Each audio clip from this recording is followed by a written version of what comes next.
with Jason Ross. No, he didn't. Yes, he did. Call or text at 916-339-1140. It's the Carmichael Dave Show with Jason Ross on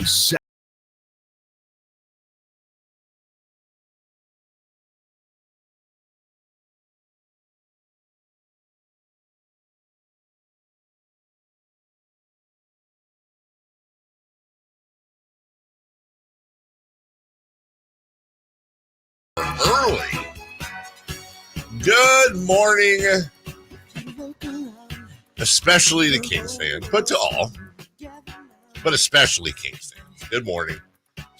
Well, absolutely zero surprises whatsoever. You know, if you want to be in the know, just tune in where we will tell you things like a deal will be done before we get back on the air. The deal will be done when we are not on after 10 a.m. on Wednesday is what we said. And hey, it was. Took a while, though. Wasn't right away. It wasn't right away, which was better. Yeah. You know, I wished it had almost, at least if it had been done semi right away, then, you know, our colleagues would have gotten it. Yeah, it would have been tough if it was Wednesday, 10:30. That's the thing. And that's what I was kind of expecting. was just Hey, we know you guys have been talking about this since last week, but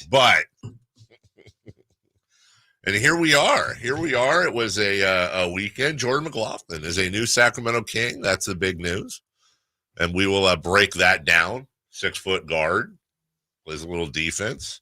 Another defensive guard. Oh my gosh! What are you doing, Monty? What are you doing, Monty?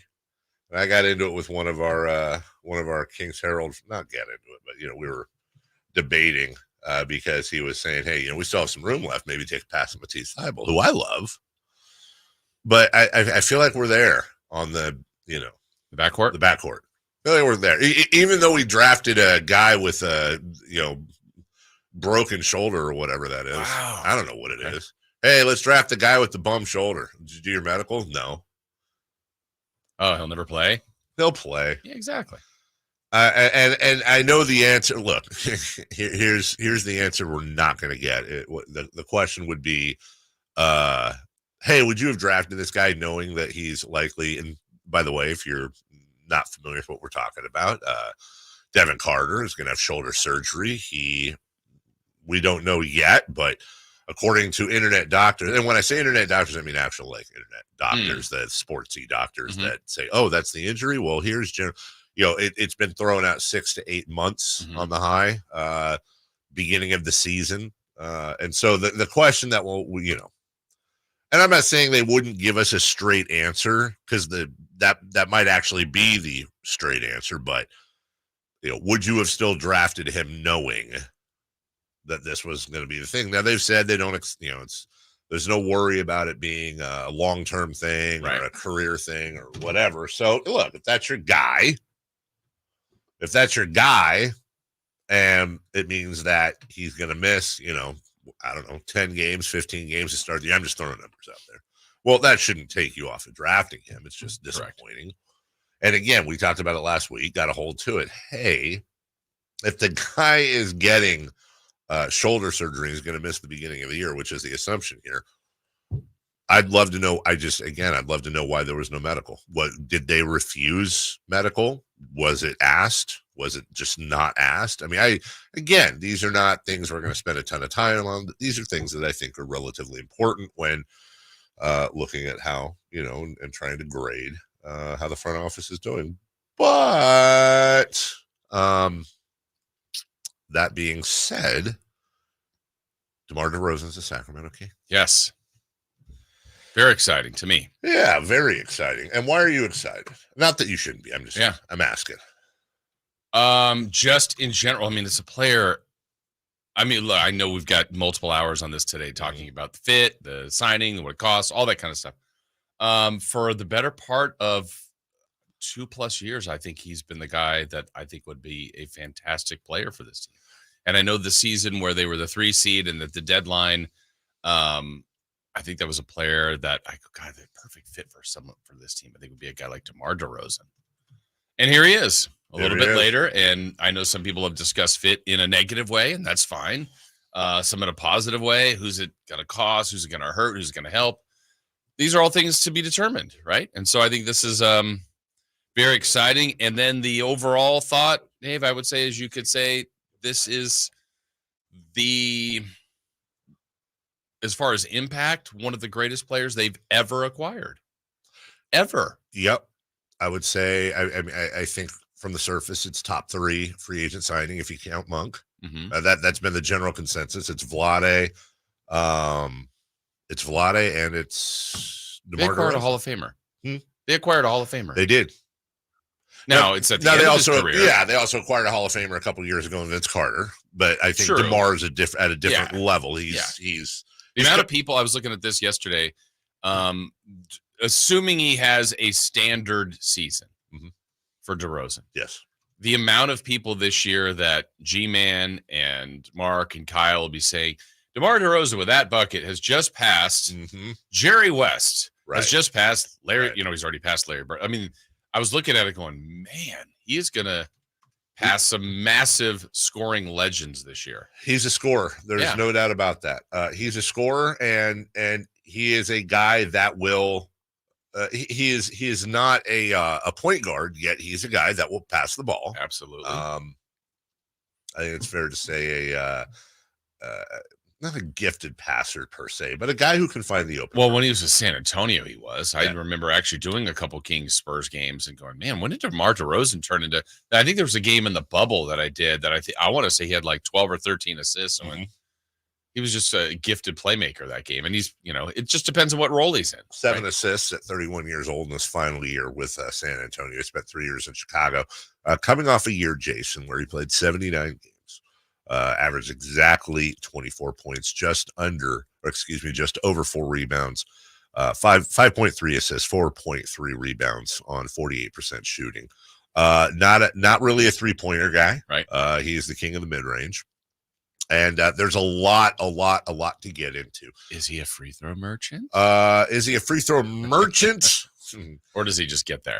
He is very good at getting to the bucket. I would kill for a free throw merchant on the Kings team the last couple seasons. 85% last year from the line, 87 the 2 years prior, 88 total. He's actually, his first year in the NBA, he shot 76% from the line. He's gotten that career average up to 84, but really since his final year in San Antonio, he's been right around 85, 87, 88. So this is going to be a guy along with Malik Monk, the 2 best free throw shooters on the team.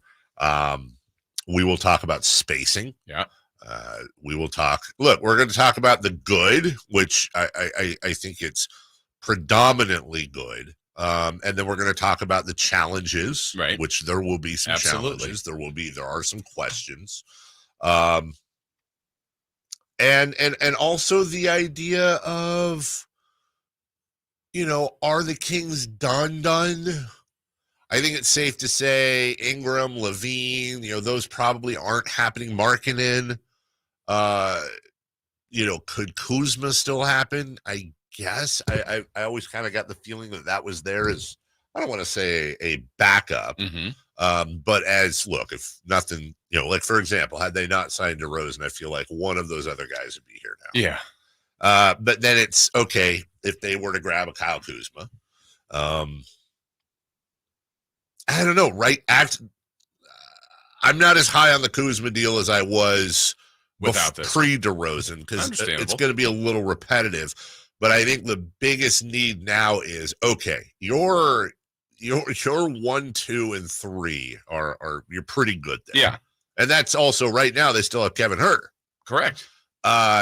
Your 4 and 5, we got to figure that out. Yeah, whether that's depth or potentially a starter. Potentially, I don't know how.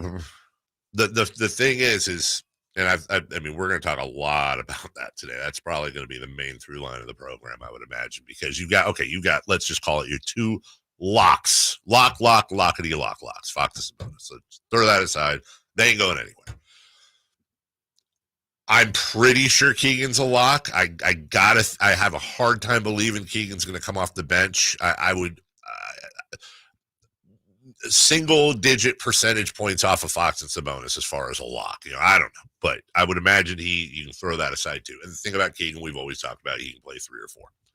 So then it comes down to, okay, well, so Monk and DeRozan, Herter and DeRozan, DeRozan and Herter. Some have said Ellis and DeRozan if you're hurting defensively. Right. So you've got a number. I can't imagine DeRozan coming off the bench. I would be shocked, but although I did spend a little bit of time on it, though. I mean, I guess anything's possible. It's not going to happen. I don't think so. But just in running through rotations in my head, I was like, well, what if they did start Monk and DeRozan now all of a sudden became your super six and came off and replaced Monk's productivity now that he came back? And we'll get to Malik Monk's comments a little bit later. He wants to start. Right. He wants to start.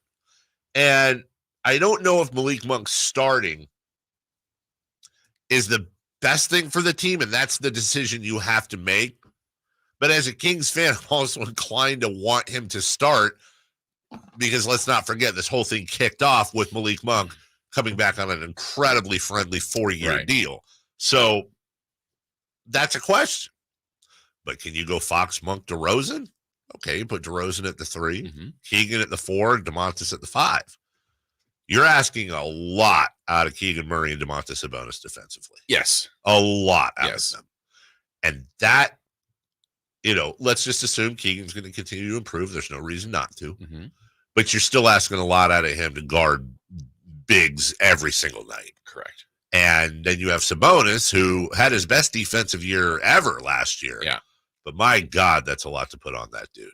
And God forbid something happened with Domantas Sabonis. Now, look, no matter what and who you have on your team, you lose Sabonis, there's going to be an issue. But my God, you lose Sabonis on this team for any sort of time, and you might as well pull the plug on the drain. I don't know how they recover from that right now. So it would be nice to see them augment that front line a little bit. Yeah, and that's why the question, it doesn't feel like they're done as far as just roster construction, but I mean, that part still has to be addressed to me.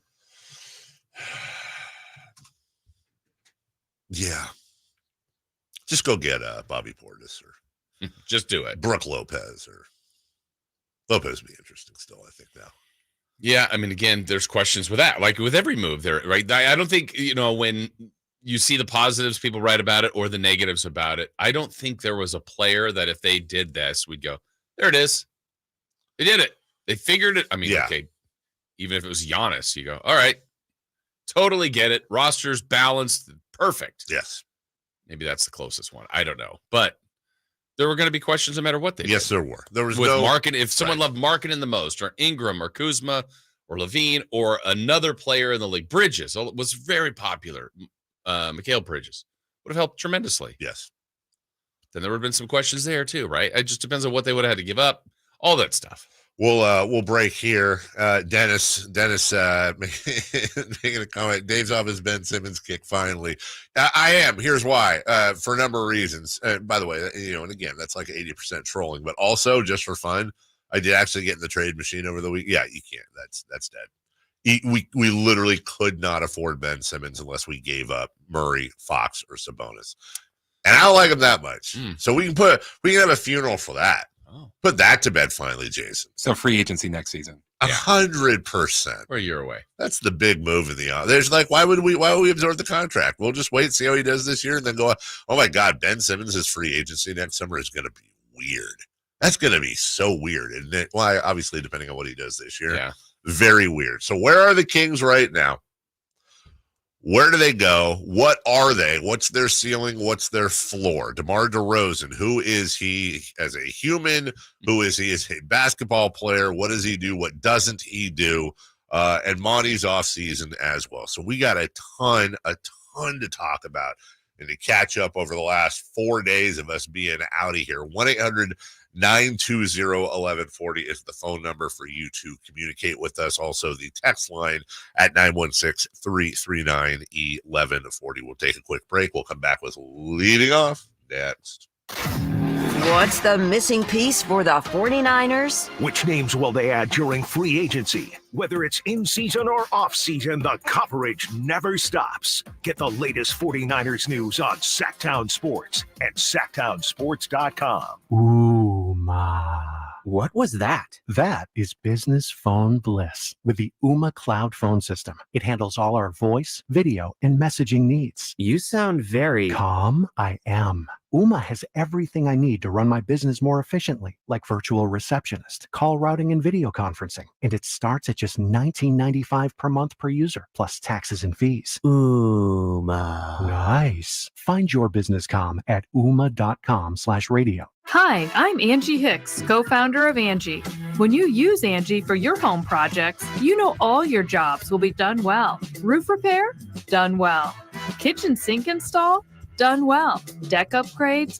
Done well. Electrical upgrade? Done well. Angie's been connecting homeowners with skilled pros for nearly 30 years, so we know the difference between done and done well. Hire high-quality, certified pros at Angie.com. Let's do it. Leading off, the 3 top stories in the morning. Huge news. This is very important. Here's cut number 1. The Kings were the one team with real interest beyond their mid-level exception in DeMar DeRozan. So they were pretty persistent in the last week of trying to get Chicago engaged in this sign and trade. Listen, when you trade for DeMar DeRozan, especially as he's about to turn 35, you are trading for offense. He can still score the ball. You have certainly seen his defense deteriorate as he's gotten older, but this is still a 24, 25-point-a-game scorer. The Kings look at the West. They see other teams improving, and they moved Harrison Barnes out, who played a significant role in getting this team back into the postseason, but they still believe DeRozan has some good basketball left in him, and now he'll take center stage with De'Aaron Fox, Sabonis, and this is a team in Sacramento that wants to get out of the play-in and back into the playoffs. On the text line, why does everybody forget that we got Chris Webber? I don't think anybody's forgetting that. And I do think there's a difference. We'll get into this later between re-signing a free agent that's played for you. I do think there's a difference between that and so like Vlade and DeMar DeRozan are different to me than Malik Monk and Chris Webber. Mm-hmm. They are, yes, they could have left, but they also knew the culture, knew the fans, had the home. They already had roots there. You had, 9/10 of the law of possession, whatever that is. I think it's a completely different thing when somebody who has not lived here, had no part in whatever, says, you know what, that seems like a place I'd like to put down some roots for a while. So we'll get to that as well later. That's what Adrian Wojnarowski talking about the move. So here we go. DeMar DeRozan's a Sacramento King. Yeah. 24, 25 million. I've seen it reported differently in a couple different places on a 3-year deal. The 3rd year partially guaranteed. I like that. Yep. This lines up with Keegan Murray's extension coming, Fox's extension coming. So the money makes sense. The Kings are not cap locked. They have their MLE to work with. So they should, in theory, Jason, be able to add another really solid rotational piece. Sure. There's been names like Cam Johnson and others thrown out there. But that is that's the move. Yeah, and I think, in real time when it's playing out, look, we're all looking at social media trying to figure out, what's going on. Is this really happening? DeMar DeRozan's in town. He's going to meet with the Clippers still. And then when word was really starting to I went to the Classic on, both days, but on what day was the first one? Saturday? Mm-hmm. Yeah. And DeMar's here. Yeah. And, multiple people had seen him and everybody was talking about him in the arena. And then it was like, okay, this sounds like it's going to happen. And then literally when it did, and then you just knew they were going to bring him out. And that was a really cool for an off-season scrimmage, let's say, basically, to have DeMar DeRozan announced via social media, and then within probably 10 minutes, you have Monty come out first, then Vivek and DeMar DeRozan come out, and just a huge ovation for him. They really nailed that. Yeah, and then Fox came out, which was cool. I'm like, okay, where's Malik? But Malik had his press conference earlier in the day, must have had something, because Malik usually would be around for those kind of things. So Anyway, all of that was pretty cool, but the DeRozan part it looked like he was touched by that too. So what do you do, Jason, as a radio host here? Do you, I don't say throw cold water on anything, but how long until we get realistic? What do you mean? I always worry first about the fans of the team, all of us as a collective psychology. Okay. And for example, there's a conversation in here about like how the floor, I think I saw somebody say the floor for this team is a 6 seed. That is incredibly not true. The floor for this team is not a 6 seed. The floor for this team is probably still a play-in. And I'm not talking about injuries either.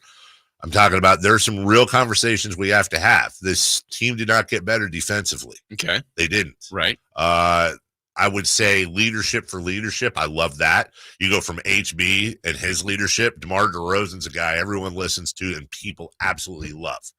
You got incredibly better offensively. But it's also important to remember that you can't take Harrison Barnes as what do you have, 12 points last year? I don't know what the hell he had. 14, okay. Think. Well, I don't know. Right. So let's say 14. That doesn't mean the Kings are going to score 10 more points a game. You don't just plug and play them. Those opportunities come from somebody else. Right. De'Aaron Fox is a guy that needs the ball in his hands, and when he has the ball in his hands, he holds it for a bit. He's got that ball for a minute. DeMar DeRozan's the same. There's spacing questions when DeMar DeRozan gets it. Now all of a sudden, this high-flying, back and forth, crazy movement offense. There's some questions there. And DeMar, as you heard Woj talk about, DeMar DeRozan's defense, which was never great in the first place, has kind of deteriorated. In fact, his words, deteriorated now. We're not expecting that. He's going to be 35 August 7th. We're paying a 35-year-old $25 million a year for offense. It's a great move. Right.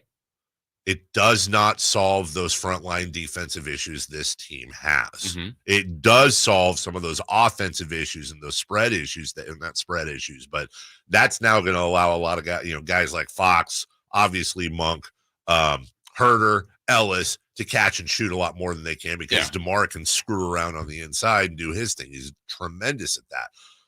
I just worry about expectations going into the start of the season. If our expectations are we're the best team in the Pacific on paper, we're not. That's the Suns.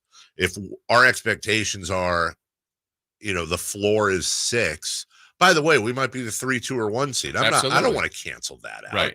But there are some questions that it's important to keep in mind still that are lingering about the squad. I would say to that, yes, and yes, right? I mean, my honest opinion of the Kings today is almost as similar as it was last week. And my overall statement, Dave, honestly, I think the floor for the Kings is a non-play-in team.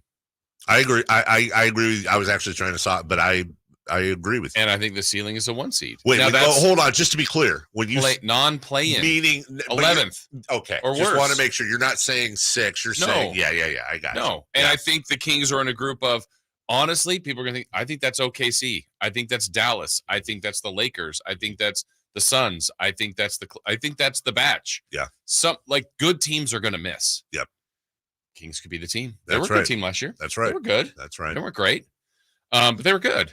New Orleans could miss. New Orleans could be the best team. I think it's that.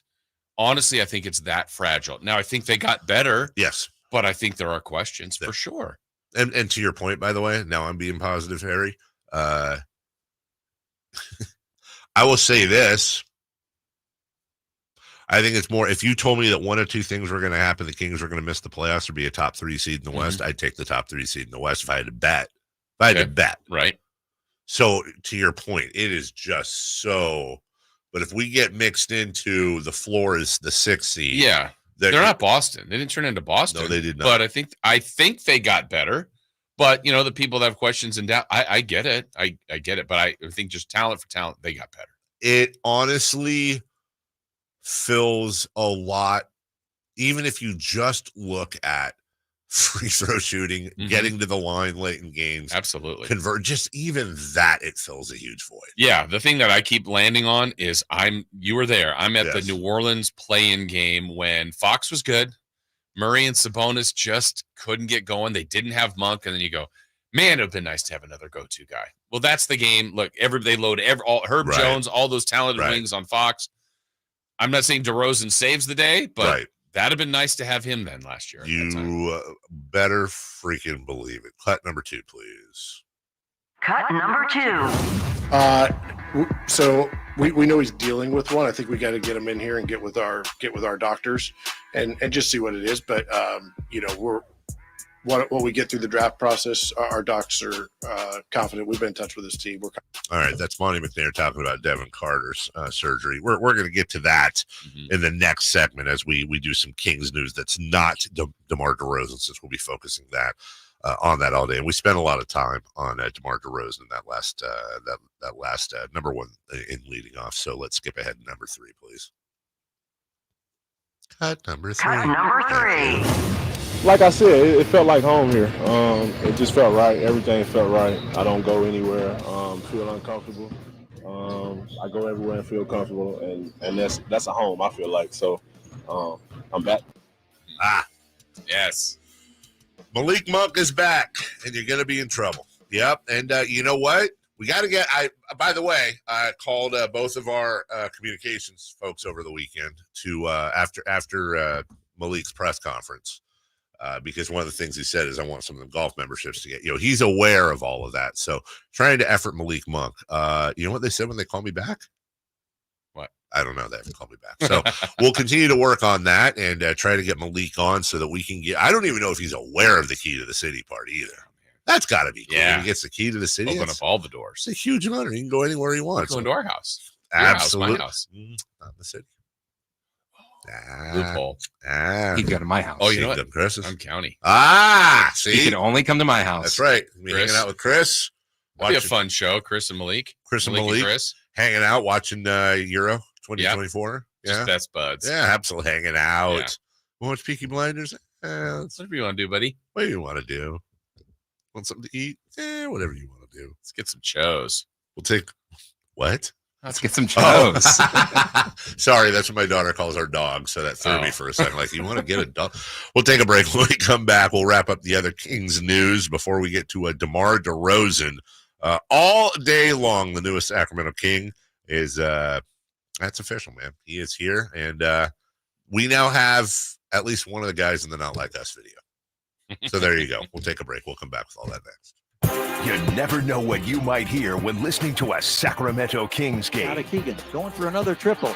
Man, is he feeling it. Keegan, can he do it? Yes, there's number 11, Keegan Murray. Keegan steps back.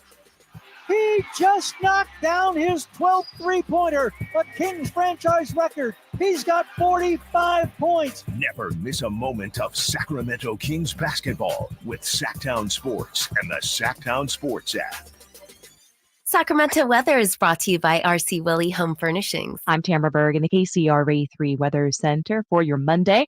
Nice start to the day thanks to that Delta breeze. We're down to the 60s. For the afternoon, though, it's going to be hot once again. Plan for highs in the range of 100 to 107. Get the latest forecast on the KCRA 3 News and the KCRA 3 app. RC Willey is celebrating Independence Day with holiday savings on everything for your home. Receive an instant discount equal to sales tax on purchases of $599 or more. RC Willey, your home, your way. 18 number ones. What was I thinking? Countless ACM and CMA awards. Sold out world tours. And now Dierks Bentley is coming to Sacramento for Country in the Park 2. September 28th at Hart Health Park at Cal Expo with Parmalee, Dasha, Kelsey Hart, and more. Plus line dancing, food trucks, and more. Tickets available now at CITBFest.com. Brought to you by Bonnie Electrical Heating and Air and the U.S. Marines. It's a myth to think you don't play golf well enough to get fitted for golf clubs. The professionals at the Hagen Oaks Player Performance Studio would argue that playing the game with golf clubs properly fitted to your body and swing characteristics is the best way to improve your game and have more fun on the golf course. With a professional staff of fitters, all the major brands of equipment, and cutting-edge technology featuring TrackMan, the indoor-outdoor Hagen Oaks Player Performance Studio is worth a look. See for yourself, Fulton Avenue at the Cap City Freeway. Schedule your fitting at 916-808-2531, 808-2531. I always do my best to prep for summer, but sometimes things just come up. And when they do, Kohl's and their great prices are always there for me. I just shopped their summer cyber sale and saved big on everything I was missing, like summer must-haves under $15, floor care essentials for 50% off, and kitchen appliances for 30% off. Plus, I earned Kohl's cash. So no matter what happens the rest of the summer, I'll be ready. Thanks to Kohl's. Select styles. Some exclusions apply. See store or Kohl's.com for details. If you're looking to get a new car, you could really cut expenses by bundling your car and renter's insurance with Progressive. Sure, you love your old car, but you know it's not normal to give instructions on how to open the window. It should be self-explanatory, but it's not. And notice how when you're in other people's cars, you can feel cushion in the seats? That's pretty nice, right? No, it's just normal. So bundle your renters and car insurance with Progressive and put the savings toward a new car. It's time. Progressive Casualty Insurance Company coverage provided and serviced by affiliates and third-party insurers. Not available in all states. At Ashton & Price, we get injury victims to yes. Experience, yes. Ashton & Price has been around for over 25 years. No more insurance companies? Yes. Our clients focus on getting better and we handle all the rest. Results? Yes. We've collected over $100 million for injury victims. No fee until we win? Yes. Our clients pay nothing until we win. Ashton & Price, the best at getting to yes. Remember, for the best advice, don't think twice. Call Ashton & Price.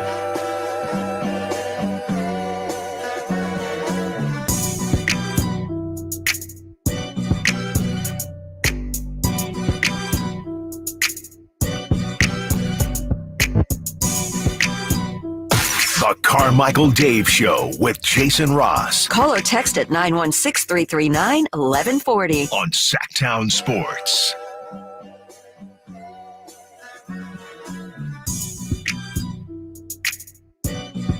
Monty's had an off season, so to say.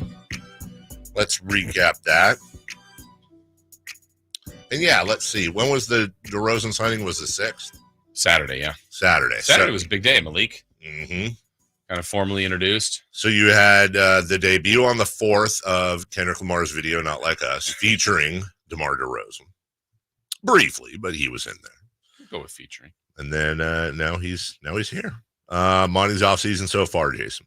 He has extended Mike Brown. Yeah. Drafted Devin Carter. Re-signs Malik Monk. Sign and trade for DeMar DeRozan. Yeah. Traded Sasha and Davion. Got McDaniels. That's true. I didn't even think about that. McLaughlin. I didn't even a few other things. Yeah. How would you grade it if that's the offseason? Not a single other move happens. Yeah. Just saying right I would say, I mean, I was trying to say this last week when there was, I would say, more panic, not wait for another move because I didn't know if that would happen for sure. But I felt like the Monk move wasn't getting its appropriate attention. Yeah, I could tell that with you, and you're right. I could tell you felt that way last week because you would bring it up when whatever. And because it did happen, and it's like, oh, what happened? Well, yes, but like try to put ourselves in a world where Malik Monk signed with the Spurs, with the Pistons, with the Magic, with the Sixers. That's a big deal. Mm-hmm. He did not. He elected to stay in Sacramento. So the Mike Brown thing, I think, was very important. Probably less sizzle to that. Just because I don't want to demean coaches, but we kind of look to the players more. But anyway, that was an important piece. You didn't want him to go in on a final year. You know, there's an alternate world you just made me think of I hadn't yet, where Malik Monk left. Yeah. And DeMar DeRozan was his replacement. And I wonder what. Yeah, would that land differently, better, worse? Yeah, how would that land now? Yeah. Honestly, I don't know. Right. I haven't had time to think about it, but for some, maybe if there's some questioning it, maybe for some better. Yeah. Maybe. I don't know, but I like it the way it is. But I think the Monk part's really, I think those three things are, in any other year, I would think that would be about as good as it's ever been. I mean, I think the one landmark one that changed there I mean, there were so many changes. It was almost like, well, are all these going to work? And kind of all of them did. I mean, getting Adelman, drafting Jay Will, Vlade, Weber, Peja coming on. I mean, that's transformative. But I mean, you go, hey, Mike Brown, you kept the guy who might win sixth man if he comes off the bench or start. Who knows? But he was really good last year. DeRozan, a Hall of Fame player. Now, all the things this is all going to fit still, we have all that to debate, but I would say Monty's offseason has been pretty good. Well, we start with the draft pick, Devin Carter, and it was confirmed over the weekend that he will need shoulder surgery. He may very well miss the start of the season. He will not participate in summer league. So there's that. Remember, 6'3", defensive point guard, but he is expected to make a full recovery. It does not appear that he'll miss a significant portion of the season. And I don't know. I haven't seen it yet, which, of course, does not mean that it's not out there. But have we seen specifically what the injury is? No, I think they've been a little bit vague. I mean, out at the Classic the last couple of days, some were talking about it's something similar to Kevin Huerter's. Similar. Okay. Now, I don't know that it's the exact same thing. What kind of, and Huerter's back shooting now, but I mean, he's been out for a while. So, yeah, I don't want to say without knowing. So, but he's definitely missing time, missing the California Classic, missing Vegas, and sounds like likely the beginning part of the season. Likely. Monty said on draft day, the draft is not about right now. The draft is about adding somebody to our team who can be here for a long time. We try to draft the best player available. So those I agree with that. Those words to an extent, right? Yes, ring a little bit. Oh, by the way, the Kings signed Jordan McLaughlin. Yes. So there's that. If you're wondering about, here's a guy who's kind of been this goes in the, well, you wanted this team to have more dogs category. Mm-hmm. He's one of, I'm not talking about like a Draymond Green type of confrontational dude, but this is a guy who has made his way around the league at 28 years old. He's not going to blow you off the page with his numbers at all, but he's a dude that can go in there and run offense and play defense. It just gives him, he's 6 feet tall. He's going to be an end of the bench contributor, more than likely outside, or fringe of the regular season rotation, but a type of dude that's going to give you quality minutes in early February when you need those quality minutes in the doldrums of the season. Sure. So nothing to write home about, but I don't think it's like, what's his face? The power forward they got in that deal. McDaniels, yeah. Who I don't even know if he's going to be on the team. Yeah, I mean he's kind of as of now feels like a little bit of the mystery player because I think that his frame is a fit. Mm-hmm. I don't know if his game is. That's the thing there, but I think the Carter one is interesting because I could get why a lot of people are. I mean, look, I wanted him to play this weekend. I wanted to see what they got. What does he look like? Right. So. More importantly, I think longer term is the bigger deal. Like. Look, these are dramatic examples, but, Philly took a guy like Joel Embiid and he missed 2 seasons. Ben Simmons missed a season. There's other people that have missed time and had great career. Like all that stuff can still happen. Just it's selfishly. You want to see a guy they drafted be able to play right now and see what he looks like. I got to watch old Providence games now. Yeah. And finally, transparency is key. I'm always honest. I haven't talked to you about this. I was going to wait until we were face to face and on the show to do this. But if you're wondering why, maybe, we've talked and joked about our struggles of getting Kings people on lately. That's probably not going to get any better because I never imagined this day would come because we've always gotten along famously. And I actually consider him a friend. But Monty McNair and I had a pretty big blow up over the weekend, and I don't know how that gets fixed. Not a lot was said. It was more of the philosophical nature of the whole thing, but I'm just going to be honest. I love him, and I don't care. I could not love him if he does right by this team. That's great. That's all I care about. He didn't need to be my buddy, but he really let me down. Really, really let me down last week, and I would say, dare I say, stabbed me in the back. If you're wondering why, I had one thing. One thing I've never asked him for anything. One thing I asked him. Drew Timme can never be a part of this team. You can't draft him. I don't want to see him around. It can't happen. He didn't draft him. He didn't. But he's on the summer league team. I texted him basically that too. What are you doing? And he tried to kind of push off the, it's a group effort to form the team and it's not just me. He knew what he was doing. And the other problem, I don't know if it's a problem or not, but Drew Timmy's doing pretty good. And the Kings need backup bigs. This could be a thing. It's just going to be a thing. You're going to hear about it all year long. 900 tweets, picture mashups.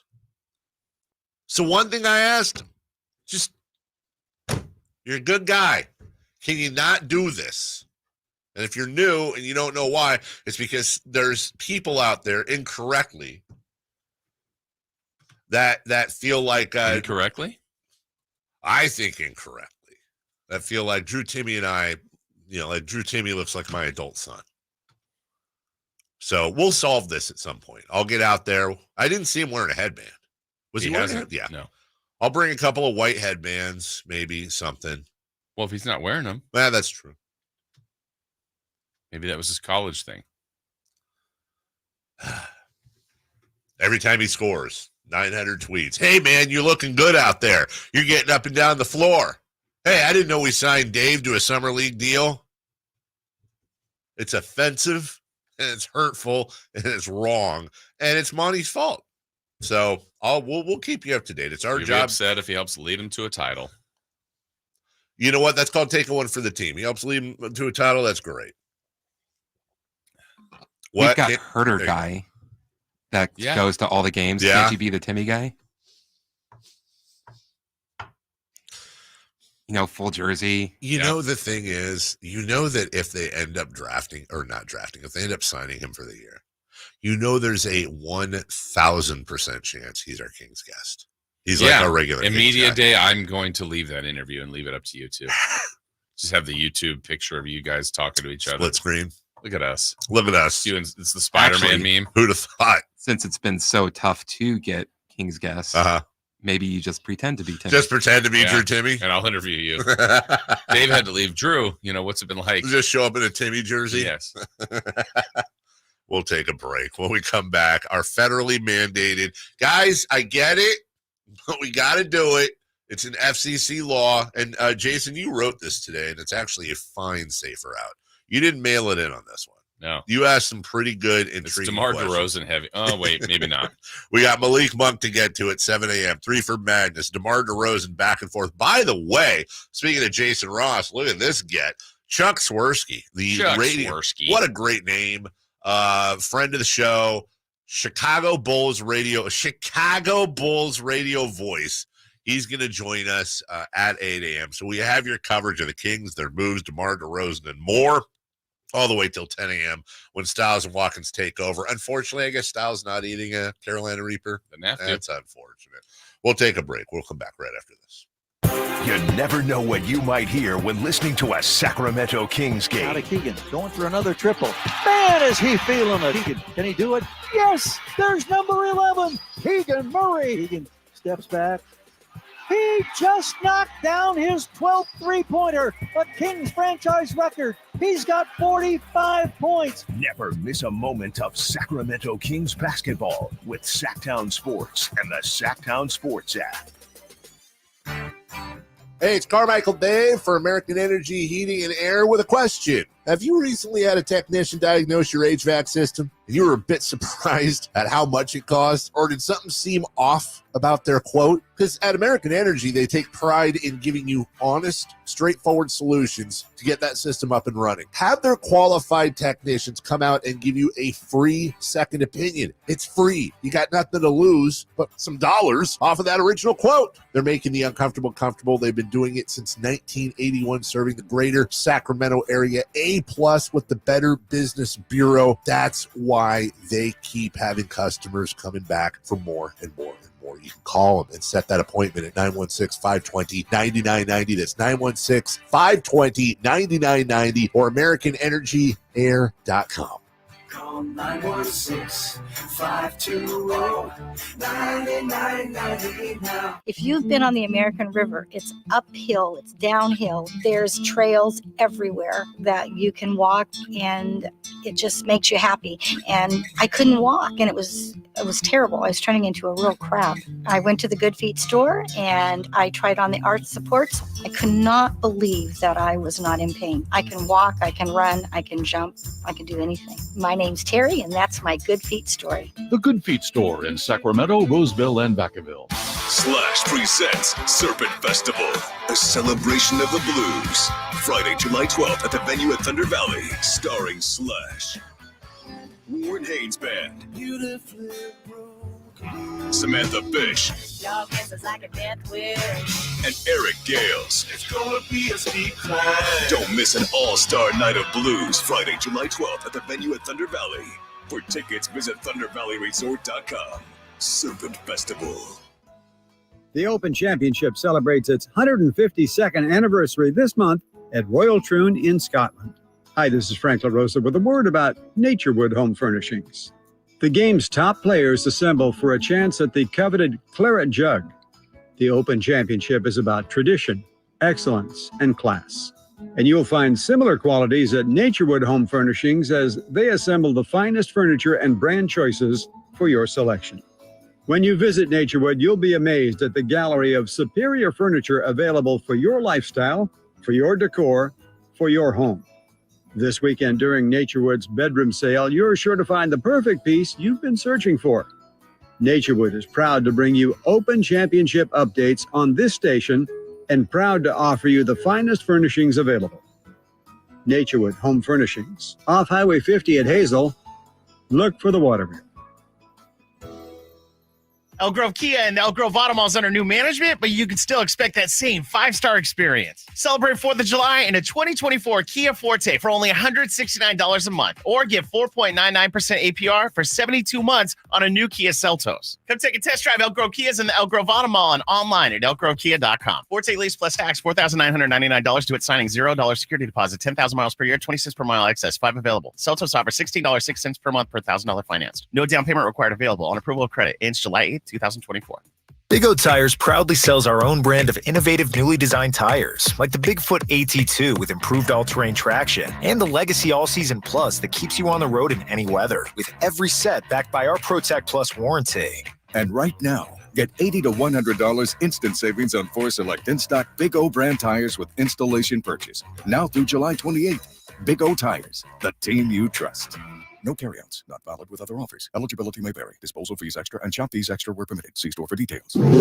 Safe or out? It's time to go around baseball. 3 pitches, 3 swings. It's safe or out on the Carmichael Dave Show with Jason Ross.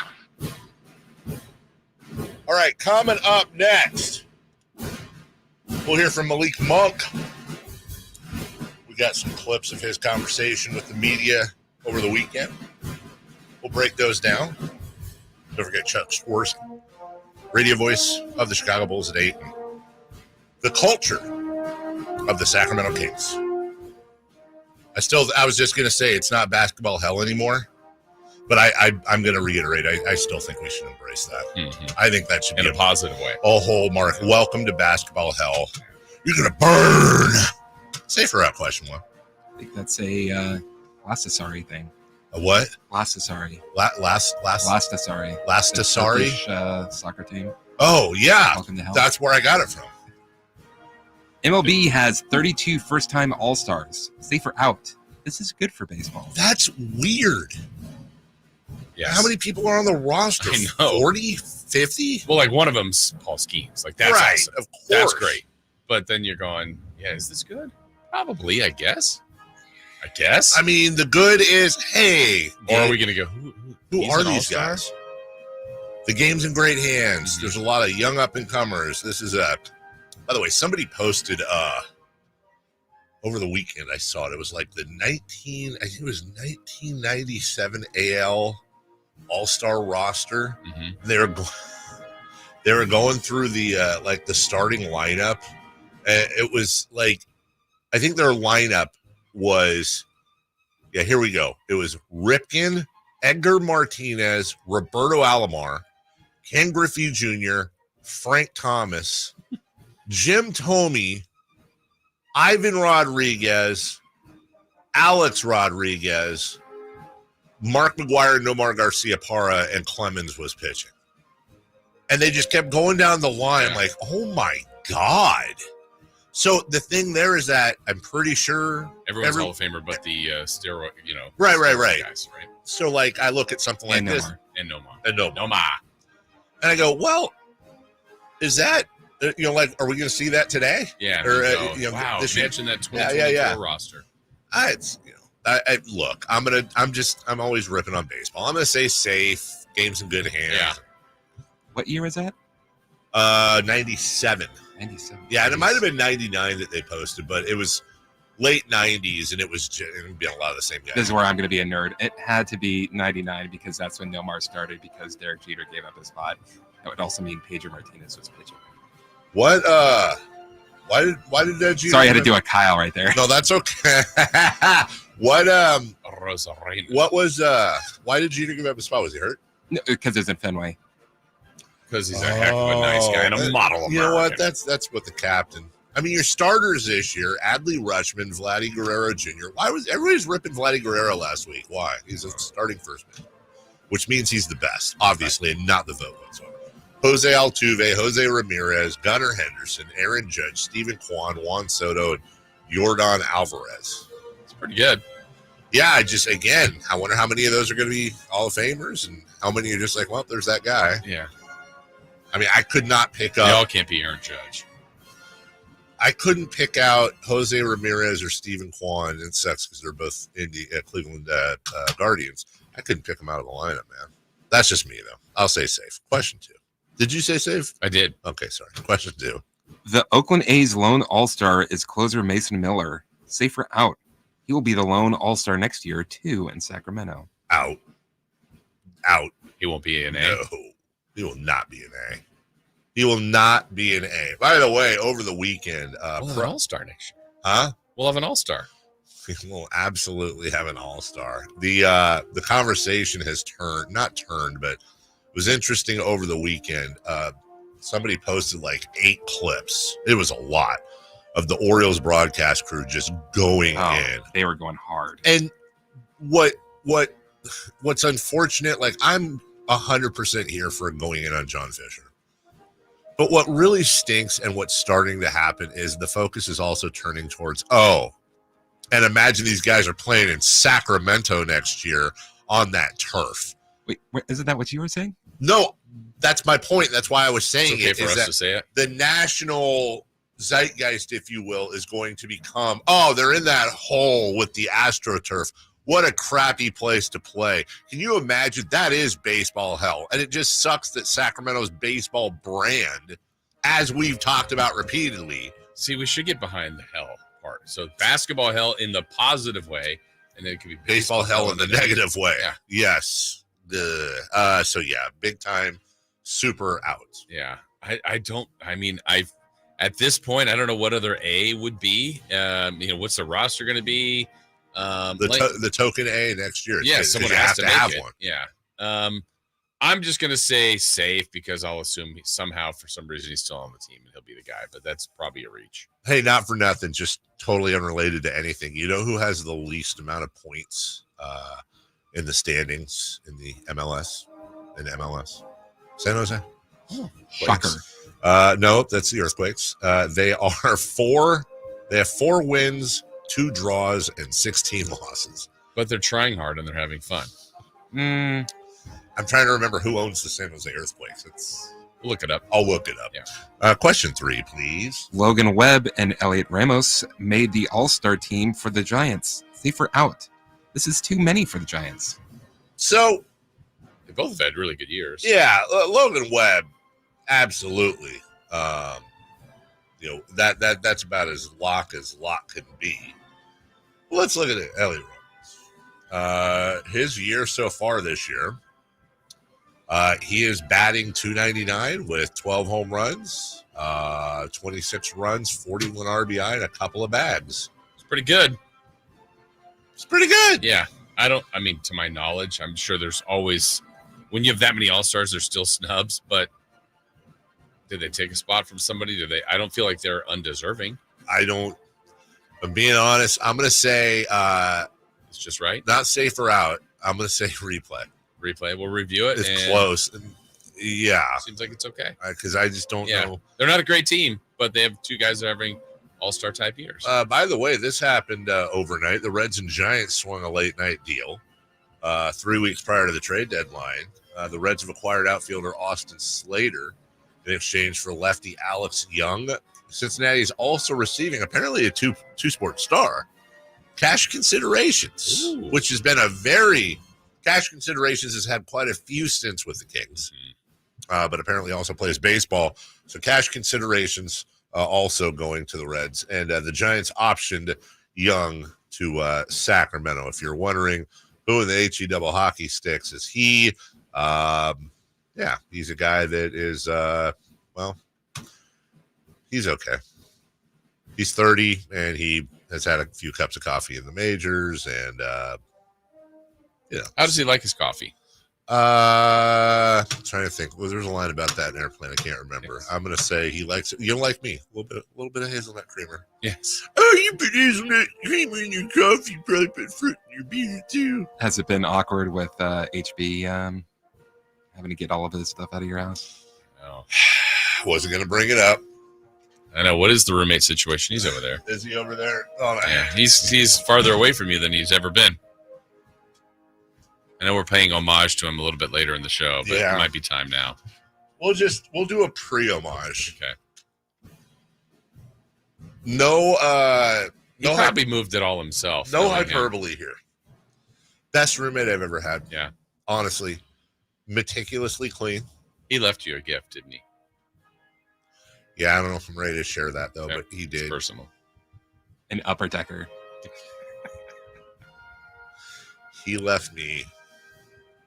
He left me a Harrison Barnes signed Kings jersey, and it said, "Dave, here's to the memories. Brothers forever." And then there was a little heart at the bottom. Heart with a little, not just a heart, little arrow with the little lines on the back of the arrow to make it look like a little arrow through it. Got me last night. Yeah. He hasn't gotten all his stuff out yet. He'll probably send for people or whatever. But I feel like he would do it all himself. I got this. That's what he did. I actually was coming home on Sunday, and I opened. That's how you knew about the trade. I opened the door. Yeah. That's right. I opened the door, and he's standing at the door with trying to not let Gus and Gracie out with his feet, and he's got his boxes in his hands, and so I helped him load him into his Honda. I didn't know if you could confirm or deny the new roommate situation. You and Drew Timmy?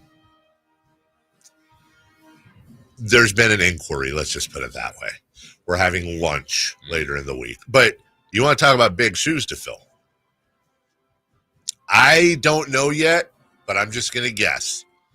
Drew Timmy, not the meticulous roommate Harrison Barnes was. I don't think I feel like there might be cans around the house. I'm going to come home.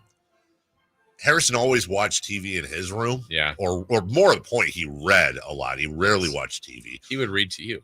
He every night. Yeah. Little Engine That Could. Cat in the Hat. Yeah. Green Eggs and Ham. I have a feeling I'm going to come home, and what's Drew Timmy doing? He's got a Modelo, and he's watching My 600-Pound Life on my big TV. Yeah. We're going to, anyways, borrows my toothbrush. Wears the same clothes. Using this? Yeah. No, I did. We'll take a break. When we come back, Malik Monk talks with the media after signing his deal. We got all the audio and the conversation for you next. Subscribe to Sacktown Sports on YouTube and watch the Carmichael Dave Show with Jason Ross, Stiles and Watkins, and the Drive Guys. Live Monday through Friday from 6 to 6. Plus view archive shows and exclusive content. Subscribe at youtube.com/Sacktown Sports. I didn't ask to be thrown in the streets with nowhere to go. I didn't think I'd survive. But I did ask for help, and Covenant House was there for me. 1 in 10 young adults will experience a form of homelessness this year. For these kids who didn't ask to be put in this unthinkable situation, Covenant House is there. Covenant House helped me break the cycle of homelessness in my family. They gave me the love that I needed. Over 2,000 young people will sleep safely in a Covenant House bed tonight. When youth who are experiencing homelessness have a hot meal, a safe place to sleep, medical care, and love, they can overcome heartbreaking challenges and have a brighter future. They just really genuinely just wanted to help me succeed, and I'm succeeding. I'm a speaker, I'm an author. Covenant House really helped me and really helped mold me into the woman I am today. If you or someone you love is asking for help, go to safeplacetosleep.org today. At Fisher Investments, we may seem like other money managers, but we're different. What makes you so different than the rest of us? We ensure clients receive unparalleled service at every step of the relationship. Tell me more. Our investment counselors focus on service over sales, prioritizing clients' needs. How do you make money? We don't sell any commission-based products. We have a simple management fee based on the value of our clients' portfolio. So we do better when our clients do better. What about client portfolios? We get to know each client, their finances, family, health, lifestyle, and more, and then we tailor a portfolio based on their specific goals and needs. Your clients really come first then, huh? Yes, we make them a top priority. Our goal is helping them achieve a comfortable retirement. Wow, maybe we are different. At Fisher Investments, we're clearly different. Learn more at FisherInvestments.com. Investing in securities involves the risk of loss. This is the story of the one. As a maintenance engineer, he hears things differently. To the untrained ear, everything on his shop floor might sound fine, but he can hear gears grinding or a belt slipping. So he steps in to fix the problem at hand before it gets out of hand. And he knows Grainger's got the right product he needs to get the job done, which is music to his ears. Call, click Grainger.com, or just stop by. Grainger, for the ones who get it done. Thanks for calling Discover. This is Diego. Hi, Diego. It's Jennifer Coolidge. I just want to say your cashback match makes me feel so special. It really inspired me. That's great. Doubling the cashback you've earned at the end of your first year is what we do. Well, I'm doubling everything now. Double dating, double dipping, double feature, double header, double whammy. Basically double or nothing. You earn, we match. Discover Cashback Match. See terms at discover.com/creditcard. Dawn or dusk, I'm on the hunt. Skeeter here, Sacramento Yellow Mosquito and Vector Control District, and I'm wearing Skeeter Vision, night vision goggles that light up skeeters at dawn or dusk like the 4th of July. Mosquito, 12 o'clock. Got him. So fight the bite by wearing long sleeves and pants at dawn or dusk when they're most active. Apply insect repellent and drain stagnant water. It's a breeding ground. Dawn or dusk, the Sacramento Yolo Mosquito and Vector Control District reminds you to fight the bite. For more information or to report problems, go to fightthebite.net. Are you tired of your tee shots ending up in the adjoining fairway while the rest of your foursome is hitting it down the middle? Well, experts will tell you that being properly fitted for golf clubs will help you strike your drive center cut. The Hagen Oaks Player Performance Studio and its team of trained PGA professionals are ready to help you get rid of your banana balls and duck hooks. Hagen Oaks Indoor-Outdoor Player Performance Studio fittings are available 7 days a week. Make yours today by calling 916-808-2531. That's 808-2531. Coach Doug Christie here to let you know it's the 4th of July Sell-a-thon at Folsom Lake Ford. All your favorite models are on sale. Get zero down deals on approval of credit right now. Hurry to Folsom Lake Ford. eBay Motors is here for the ride. 120,000 miles of night drives, daily commutes, and who knows how many. Are we there yet? Through countless fixes, elbow grease, and a new radiator, you kept your ride alive. With eBay Motors, you have over 122 million parts to keep it running. And with eBay Guaranteed Fit, they'll be the perfect fit every time. Plus, at these prices, well, we're burning rubber, not cash. Keep your ride or die alive at ebaymotors.com. Eligible items only. Exclusions apply.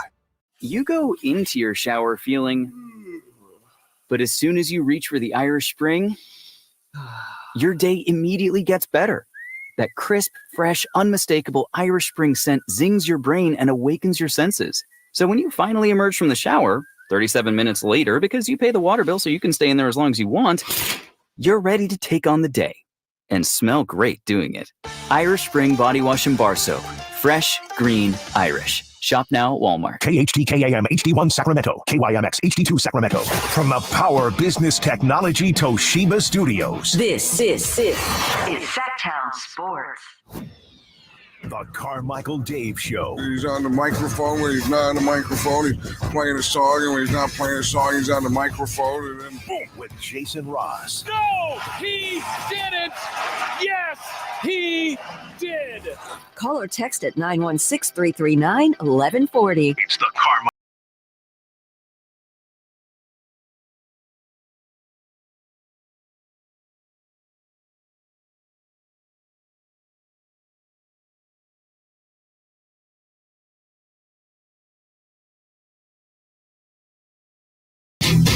Like I said, it felt like home here. It just felt right. Everything felt right. I don't go anywhere, feel uncomfortable. I go everywhere and feel comfortable, and that's a home, I feel like. So I'm back. He's back. Back again. Malik's back means king in Arabic. Mm-hmm. Here's one more. I want to make this point here. Like I say, man, I feel it everywhere because I feel comfortable everywhere I go. I drive down the street, somebody say what's up. That's comfort. That's feeling the love. That's feeling like home. So I feel the love every day. So I want to make a quick point here before we get into this. I tried to make this over the weekend.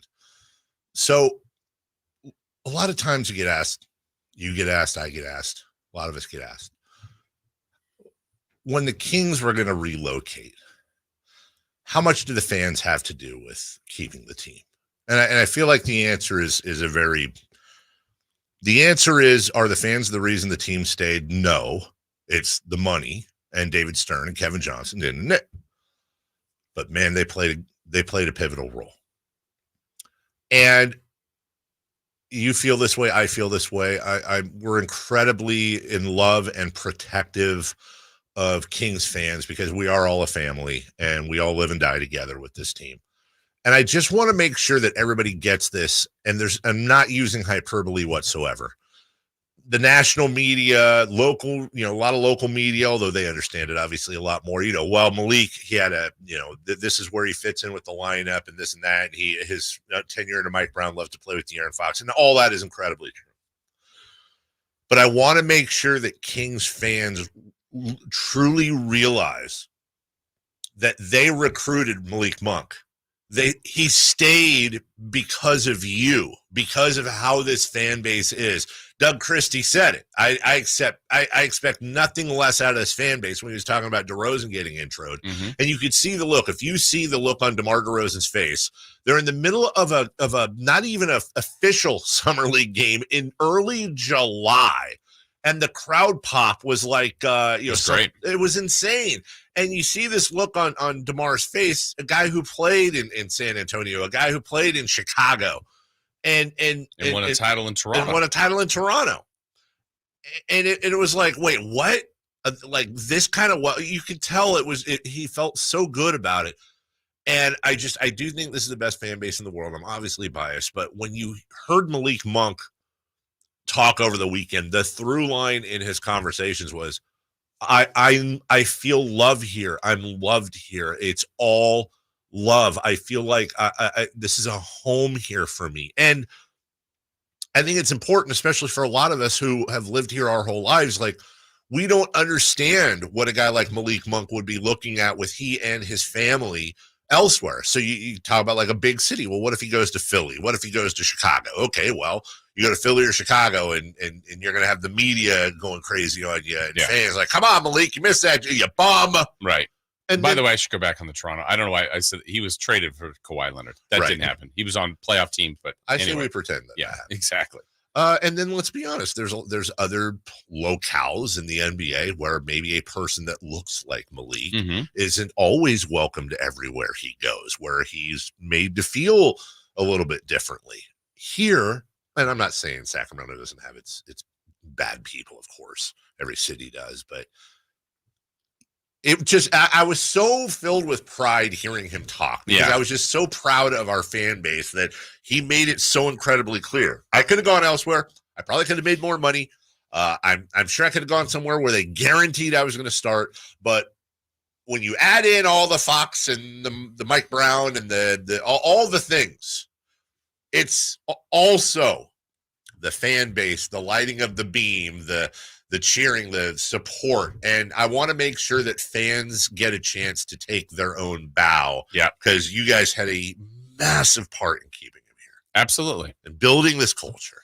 It's a lot of things. It's always been here. It's just, imagine that the fans are like walking gasoline, and there just haven't been a lot of matches and sparks to light us. And now we've got all these. Finally, you're getting this is what happens when you just get a little bit of success. Yeah, and you look at Malik's decision-making process. I think it's really important to backtrack to the end of last year. So he ends the season hurt. Technically, they were not a playoff team. Yeah. So he's been here 2 years, part of one playoff team, part of another one that didn't make it. Really wanted the sixth man, didn't win it. Had said he wanted to start, hasn't started here. And we know he was going to, or at least we are led to believe, I think it's fair to say that he would have been offered more money in several places. Absolutely. Yet he kind of cut that off pretty quickly, made a decision to stay here. I think if my timeline is right, I can't remember when he officially made his decision. Had they already traded Davion? I don't remember the order of that. Like it sounded like he made his decision way before. Yeah. But, they were looking at these other moves. They had some crowded situation in the backcourt, but he's still all of that. I think there were some reasons to not pick Sacramento. Right. But he did. He talked about the decision-making process and letting the Kings know early that he was going to be back here. Being a team player, man. Like I said, I just said it earlier. I could have took more money somewhere. But I said it felt home here. It felt like home here. And them letting the organization know early. It's the least I could do, for sure, because we need, I think, a few more pieces, and they're looking for a few more pieces. So I think they're doing their job. He was also asked if it was tough to keep it a secret that he was re-signing. No, it wasn't, because I already knew. I knew. It's not really hard to keep a secret in when you stand here. I think it's fun to keep the secret because it's gonna be even more exciting when I tell them I'm staying. So it was a fun journey. I loved it. Can't wait to 4 more years here. Okay, so 4 more years here, hopefully. He was also asked if he wants to start. Listen very carefully to his answer here. Of course I want to start, but I'm coming here free-minded and do whatever the team needs me to do. But if I feel like I need to start, I might voice it because now I got to voice a little bit. I can say something that'll stand. But, yeah, man, I'm still coming in free-minded and coming here to win games. Okay, so, again, just an opinion. No one's got ESP here.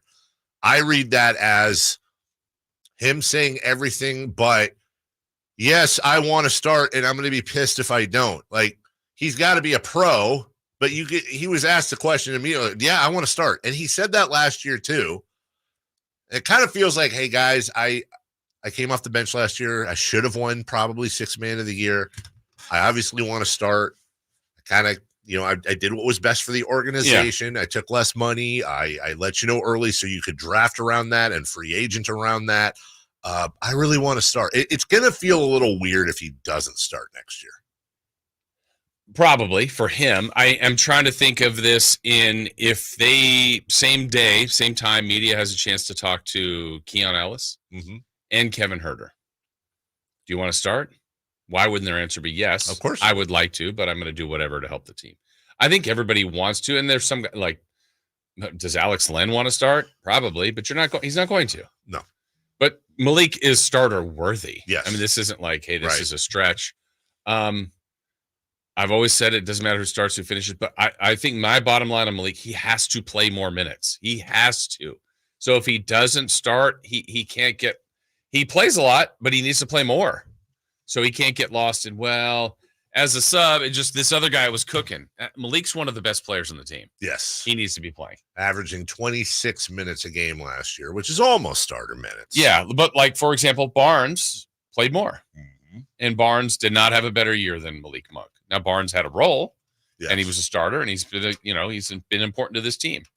But I think Malik Monk should have played more minutes. Harrison Barnes played 29 minutes a game last year, which was down from 36, 33, and 32 in years prior, 34. Mike started pulling his minutes a little bit. And someone might go, what's 3 minutes? 3 minutes over a season per game is a lot. And you're also playing with the starters a lot. You're not that Monk never played with the starters. And he usually is a closer, which I love that, but still, he needs to be on the floor. Yeah, I agree. But then the problem there is it's what's the right thing to do by Malik, who did something right for you.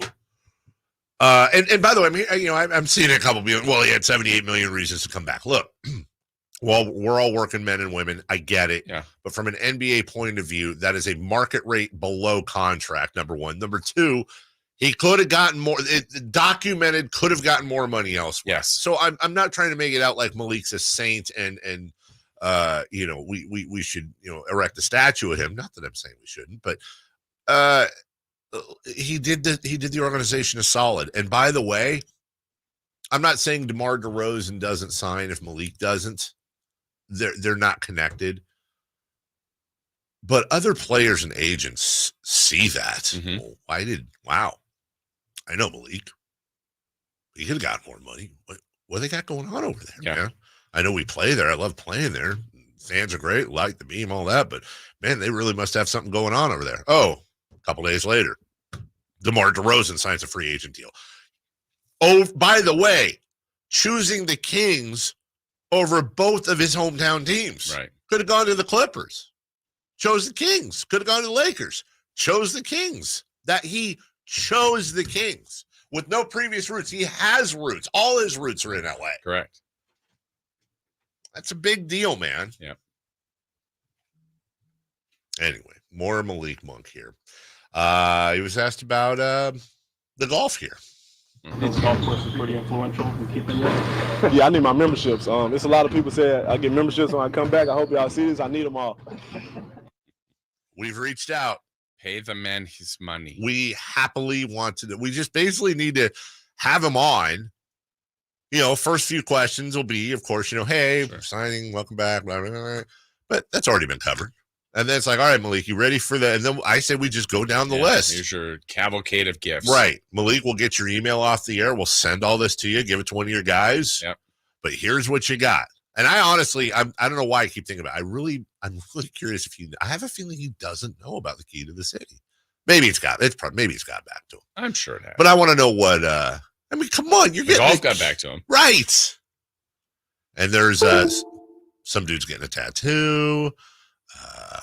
Isn't somebody getting him like all those Skittles, Gatorade, the Gatorade? Yeah, we got. Is the Malik baby been born? I'm soon, right? Yeah, I'm gonna go back and find that guy again because somebody agreed it should be this month. Yeah, they're having a baby. They said they name him Malik. Of course, that also sounds perhaps like a husband speaking out of turn for the wife. Right. But what's wrong with naming your kid Malik? And and by the way, I would accept a middle name. It's a little bit of a cop out. My nephew's name. Malik? Great name. Yeah. Did you know it means king in Arabic? I did. We'll take a break. When we come back, 3 for Madness. We grade the Kings offseason so far. Harrison Barnes, we talk about him. And who's your starting 5 if the season starts tomorrow? Also, great autocorrect here. If the Kings add Camaro Johnson, and then they follow it up to say Cam. But if Camaro is Cam Johnson's player. much better player. We'll take a break. We're back with 3 for next. De'Aaron Fox plays here. Stolen by Fox. Breakaway coming up for De'Aaron. And a simple, casual spike for the left hand. The Kings lead by 3. Sacktown Sports is your proud home of the Sacramento Kings. You did it, Boston. The Celtics are NBA champions. It's time to come together and celebrate in style. Go to NBAstore.com right now to get all your championship gear. The official locker room collection with t-shirts for the whole crew. The official locker room hat and everything you need to celebrate the Larry O'Brien Championship Trophy. Celtics fans, it's your time, so get your gear. NBAstore.com, a Fanatics experience. Imagine the most beautiful panoramic setting. Endless waves crashing on a beach, kids playing in the park. Now, right smack in the middle of your perfect picture, imagine just one piece of litter. It doesn't fit, does it? And it simply doesn't belong anywhere. Certainly not in California. Not even one piece. Good news? If we work together, we will change it all. Clean California. Zero litter is the goal. CleanCA.com. 3 questions, 3 answers. It's 3 for Madness on the Carmichael Dave Show with Jason Ross. Here's question 1. Coming up at the top of the hour, Chuck Swirsky, Chicago Bulls. Between now and then, we're going to talk about DeMar DeRozan and the culture of the Sacramento Kings. In the meantime, Christopher Laud's got 3 questions for us. We have not seen them in advance. They're all surprises. Question number 1. How would you grade the Kings offseason? Right now,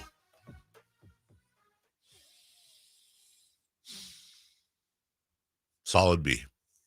I give a solid B.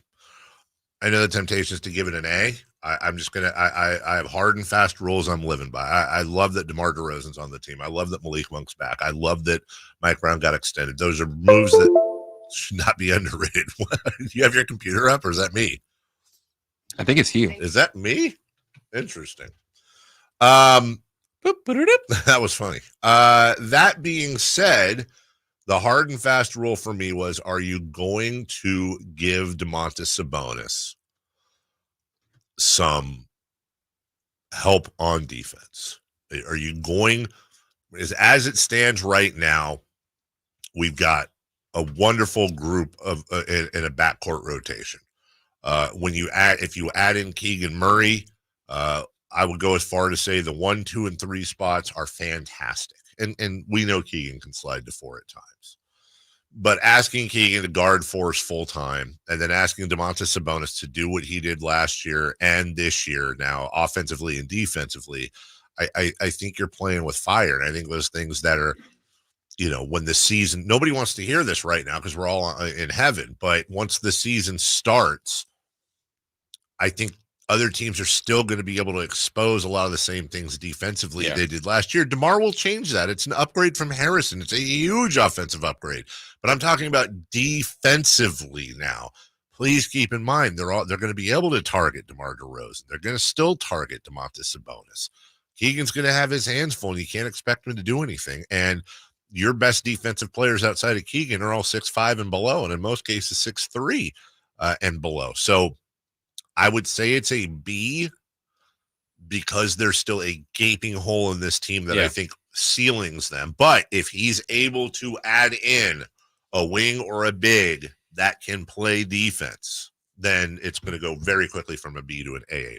Yeah, I think there's some elements that are really good for the grade. Like keeping Malik is maybe an A+. I mean, that would have cost them. Extending Mike Brown is up in that range. Acquiring DeRozan for what it cost them is up high. Drafting Carter, I think it was positive. He's hurt. That drops it down a little bit right now. Doesn't break the deal. I think he'll still be great, but that hurts. And I still don't know that I entirely understand the Davion Sasha trade, but that's also a little incomplete. If McDaniels doesn't even play, right?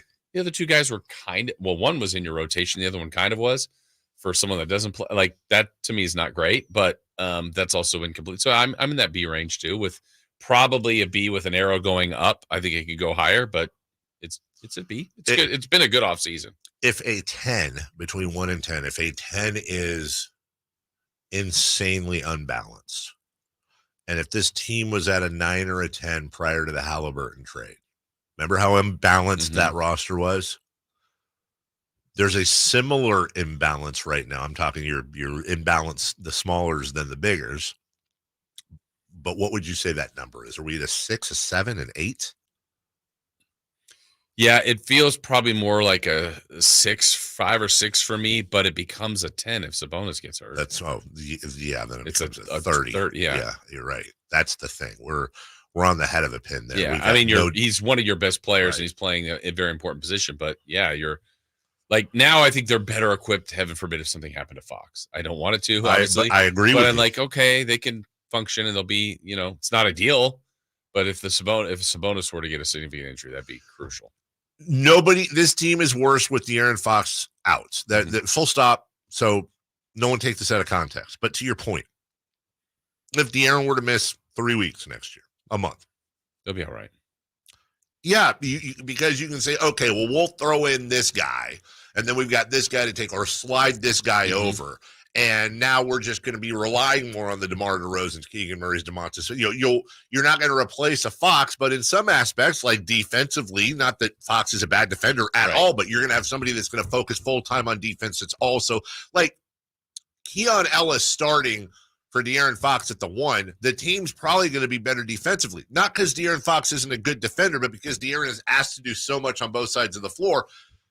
Keon's going to do more defensively, but he's going to be nowhere near what De'Aaron is offensively. Right. That's not, you can't say, well, if we lose Fox or we lose Keegan, our two assumed bigs as of right now going into next year, it's like, oh my God, Trey Lyles, Alex Len, no offense to them, but there's much less of a drop off in the backcourt than there is the front court. And that's the worry part of it. Number 2, please. Question 2.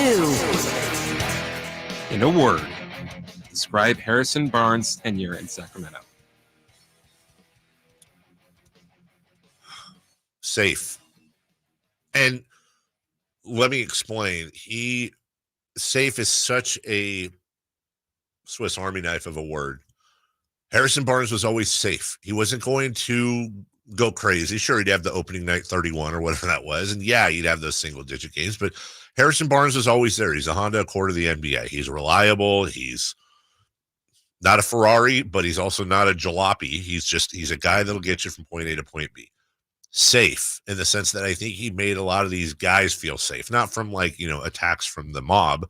I'm talking about safe as in having those conversations on the bus after a huge loss, being able to guide everybody with his leadership. Remember him being traded on the bench in Dallas back in the day and coming in here and really shepherding this young team with his leadership.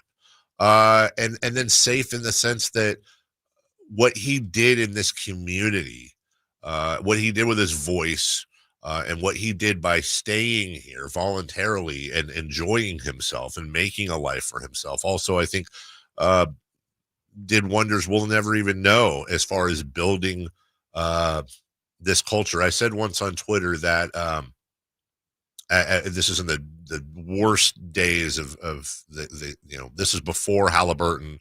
The Kings were just, I think it was right when Yeager got fired. And it was like, I think everybody who's been here 5 years or longer, 4 years or longer, they got to go. They have that stink of bad culture on them. And I'll never forget, it was De'Aaron Fox's wife, Rasay, who was like, dude, how stupid do you have to be to want to trade Harrison Barnes because of culture? And she was right. Whether it's a losing team or a winning team, Harrison Barnes is a guy that's going to be, he's the same. He's not a front runner. He's the same guy. And I can't say enough about the man, and I fully expect, speaking of this fan base, that standing O when he comes back is great. It's gonna hit hard. Yeah, it should be. I was debating on 2 different words, so one word to describe him. One feels like needed, like they just needed him, needed for what he brought then, what he brought when they were better, what he brought in tough times and good times. But I think the word I'm going to choose is professional. And I mean, tell me. Like that's him, right? Like in all that means, right? Reliable, there for you, probably funny when he needed to be funny, but serious. Locker room just he's a pro, and he's a good one to have on your team. And how many times did we joke when the Kings were terrible, Jason, after a loss? Oh, Barnes is going to open this one up, huh? Oh yeah, and they would always bring him out, and there's the guy having to answer for a 15, well not a 15 win team, a 25 win team, and he's like, yeah. I've been on championship teams. I have to come out and talk about that. But I'll do it. But he will. I will. And if Harrison Barnes was the professor, it's kind of funny because DeMar DeRozan comes in. He's a guy that's actually older than Barnes, more of a veteran, total leader. People adore him. But he also, Harrison's like the guy who's like the banker with the glasses that DeMar's like a leader in every aspect, but also has this cool factor that not a lot of guys do. Yeah, there's some vibes to him. So it's kind of like this next evolution of the Kings. Right. Now Harrison served his purpose in that frame of their lives. Now DeMar comes in as a totally different type of leader and mentor. Number 3, please. That's number 3. Question 3. Hey, is it sticking today? Yeah.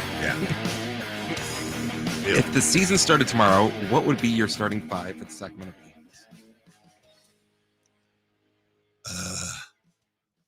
All right, so we'll go Sabonis and Keegan at the 5-4. But I don't think the 4 is where Keegan should be.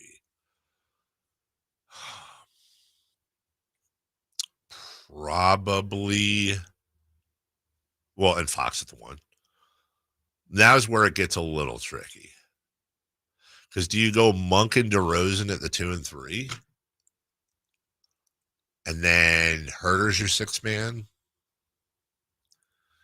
I think that's probably what it will be. But if I'm being honest, probably the better...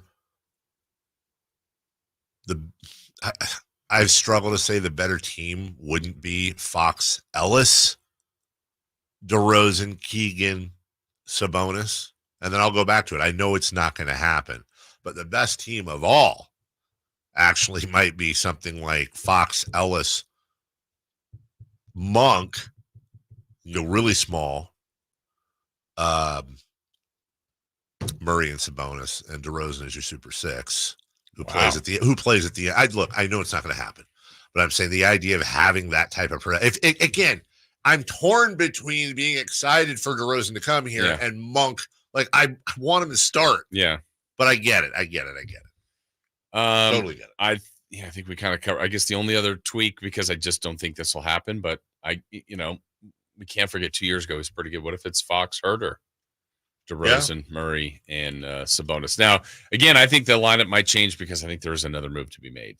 So I'm gonna hang my hat on that. But the question was today. I think that would be the group I'd go with. I just don't think this roster's complete yet. I don't either.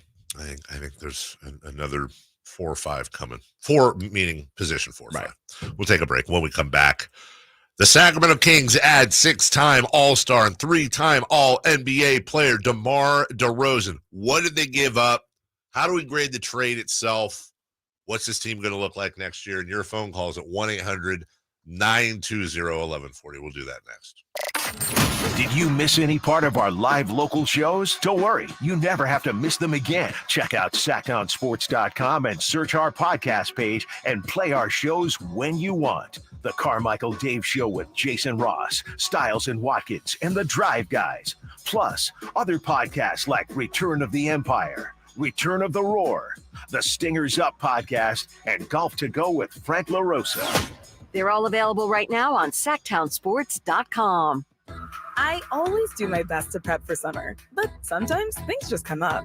And when they do, Kohl's and their great prices are always there for me. I just shopped their summer cyber sale and saved big on everything I was missing, like summer must-haves under $15, floor care essentials for 50% off, and kitchen appliances for 30% off. Plus, I earned Kohl's cash. So no matter what happens the rest of the summer, I'll be ready. Thanks to Kohl's. Select styles. Some exclusions apply. See store or Kohl's.com for details. If you're looking to move out of your parents' place, you could really cut expenses by bundling your car and renter's insurance with Progressive, which is good because your little brother has gotten really territorial. You're blood related. You'd think it would be fine to share food in the fridge. I mean, who writes their name on every individually wrapped slice of cheese, Tyler? Still, you've got to admire the commitment. So bundle your renter's and car insurance with Progressive and use the savings to help you move out and have all the cheese you want. Progressive Casualty Insurance Company coverage provided and serviced by affiliates and third-party insurers. Not available in all states. Whitey here reminding you that not all gas grills are created equal. Bring out all the delicious flavors in your grilled meats with the amazing Napoleon Prestige and Prestige Pro line of outdoor cookers. My Napoleon Stainless Steel Pro Series gas grill has turned me into a grilling pro with features other grills cannot match. They're built different, built better, built to last. Made with premium stainless steel that boasts quality and a lifetime warranty. I may never want to cook indoors again. Napoleon grills and accessories are now available at your nearby Amy's, Ace Hardware in Sacramento, and now El Dorado. I'm Craig Ashton of the injury law firm of Ashton and Price. Whether you've been injured on a bicycle, as a pedestrian in a slip and fall, auto, Uber, Lyft, or big rig accident, you need Ashton and Price in your corner. When you call Ashton and Price, there's no chatbot telling you to hit 3 for accounting. You're greeted by a real live person who will immediately transfer you to an experienced attorney. The consultation's free, and there's never a fee until you win. Remember, for the best advice, don't think twice. Call Ashton and Price. Hey, it's Carmichael Dave inviting you to make the switch to electric this spring and save big with American Energy. Stay ahead of those spiking energy bills this summer with up to $9,000 in rebates on a new ultra-high efficiency comfort system. American Energy is providing huge rebates from SMUD as well as spring specials by installing one of many incredibly efficient AC options available to you right now. Get rid of those fluctuating gas bills in the winter and switch to year-round all-electric with American Energy. Let them perform a free in-home energy efficiency analysis and see where they can help you save for the warmer months ahead. These guys are the best. Been serving the greater Sacramento area since 1981. A+ from the Better Business Bureau. Learn more by calling 916-520-9990. That's 916-520-9990. Call 916-520-9990 now. This segment is brought to you by Kia of Vacaville. Check them out at KiaVacaville.com.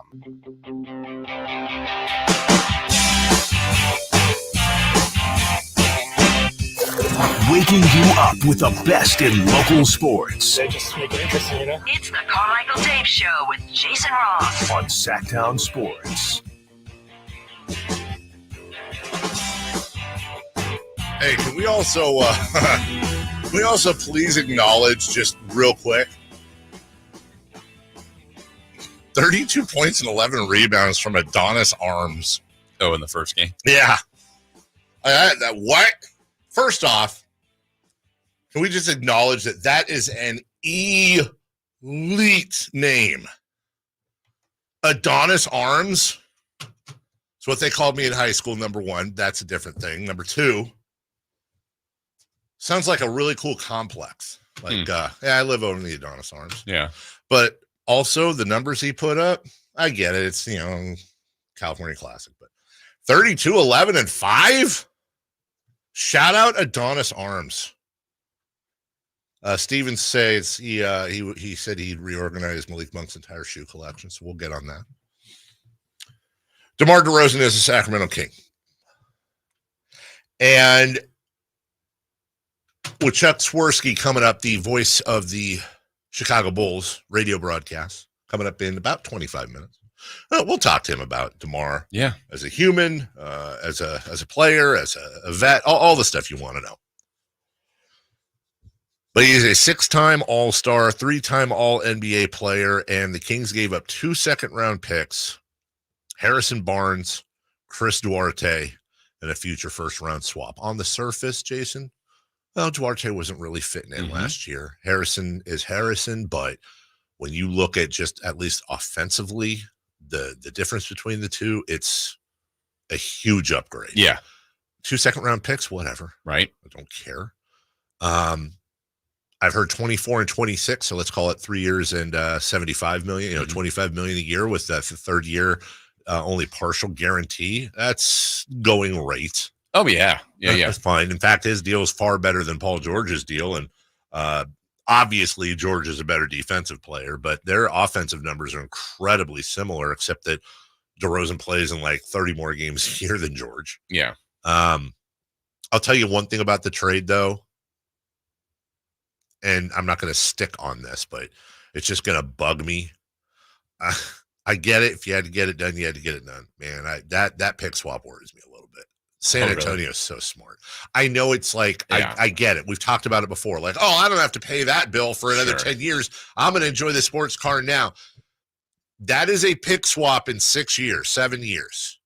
That's when both Sabonis and Fox are going to be in their early 30s, assuming they're still here, which odds are, who knows.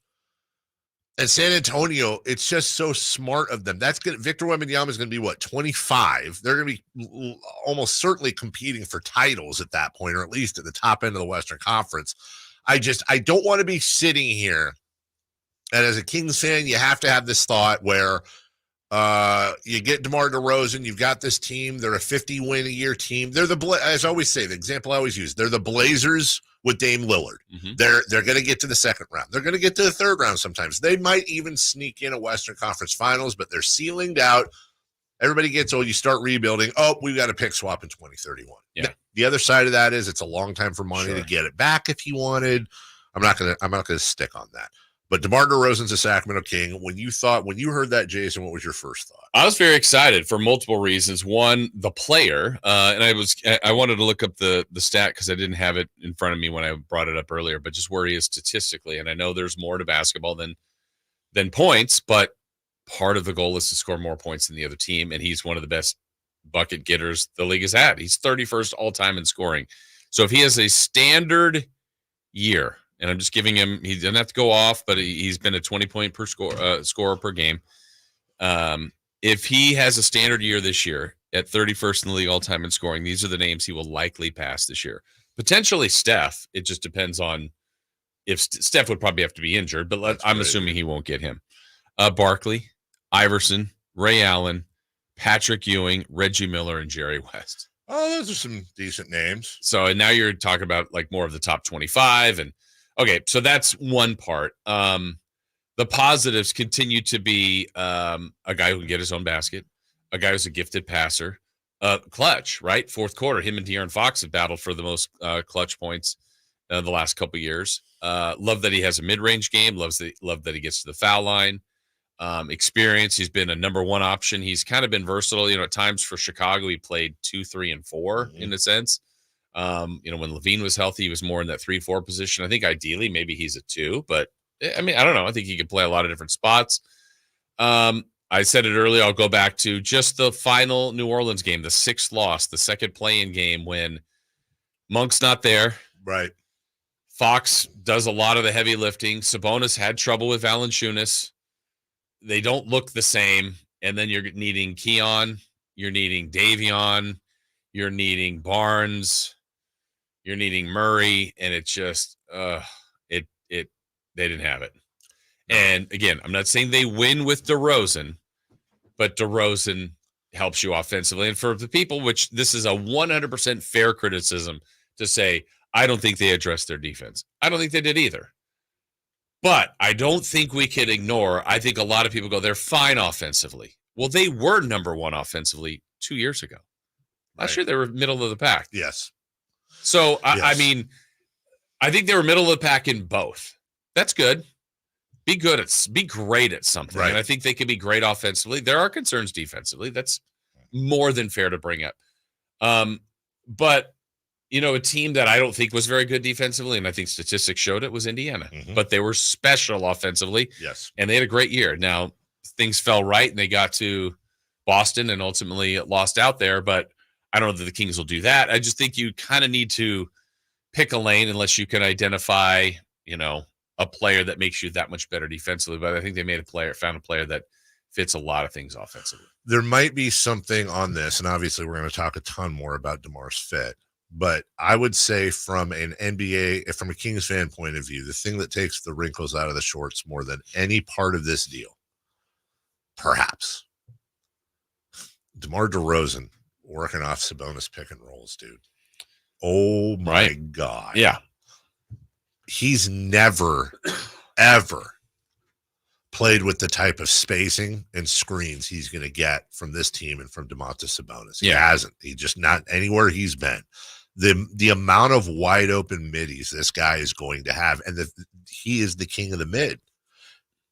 The amount of time Sabonis is going to set a screen and DeMar is going to, all he needs is a split second and an open shot. He doesn't even need to be open. Right. That's going to be fun to watch. Yeah, and one of my critiques of the team last year when they talked about, we didn't shoot enough threes, or what was the spray threes, catch and shoot three, all the things they wanted to do, I said, great in theory. I thought they were a good shooting team. Sure. I didn't think we had the Splash Brothers. There'll be nights like, man, Keegan's on fire, Monk's on fire, Herter, whoever. They're Fox, they're great.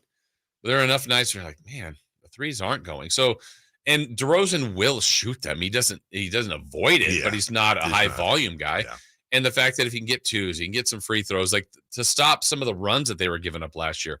Oh, good. DeMar DeRozan got to the foul line. All right. He's at least making one, most likely two. Can carry a team for stretches. There'll be nights where he'll be the high scorer in the team. His best assist years were with the Spurs. That's a pretty well-run offense. So I think they'll figure it out. I think it might be clunky at the beginning. I mean, it's you got some gifted offensive players, but they'll figure it out. We'll take a break. When we come back, that's the second free agent, if you will, that chose the Kings of their own free will for the culture and who they keep these guys away from too. And what is this culture? What is this culture everyone's talking about? We'll get to that right after this. Our first year as the radio home of the San Francisco 49ers is one we will never forget. Going deep down the sideline for Ayu. He's got it, and he's gone. 10, 5, touchdown! San Francisco! Ayu is on fire! Congratulations to the 49ers on a terrific year. And thank you for so many wonderful memories. Hey, you. I knew I'd find you back in the same aisle. What are you looking for today? More fiber? More laxatives? More of the same ways to manage your constipation? Look, if your constipation with belly pain keeps coming back, you may have irritable bowel syndrome with constipation or IBS-C. Ask your doctor how Linzess can help you get ahead of it. Linzess linaclotide is a prescription medicine that treats IBS-C in adults. It's not a laxative. It's a once-daily pill that helps you get ahead of your symptoms. It's proven to help you have more frequent and complete bowel movements and helps relieve overall abdominal symptoms, belly pain, discomfort, and bloating. These symptoms were studied in combination, not individually. Do not give Linzess to children less than 2. It may harm them. Do not take Linzess if you have a bowel blockage. Get immediate help if you develop unusual or severe stomach pain, especially with bloody or black stools. The most common side effect is diarrhea, sometimes severe. If it's severe, stop taking Linzess and call your doctor right away. Other side effects include gas, stomach area pain, and swelling. Learn more at linzess.com or call 1-800-LINZESS. Carmichael Dave here for Capital Casino. Sacramento summertime heat is back. And of course, Cap Casino, Sacramento's #1 poker room, wants to invite everyone to soak up some air conditioning, still with the most variety of table games in the region. And as always, the best food, best service, and the best action, conveniently located in downtown Sacramento. Capital Casino, of course, reminding everyone to please make sure you gamble responsibly. 1-800-GAMBLER. I'm a very active person that likes to move around and go. The pain I was in was really excruciating. It was actually debilitating. I was basically heading towards a sedentary lifestyle. I had really tried everything, but I quickly lost hope with all of the things that we had tried, and that's what led me to the Good Feet store. And when I found the Good Feet system, it really just changed everything. It brought me back to life. I have my active lifestyle back. The Good Feet store in Sacramento, Roseville.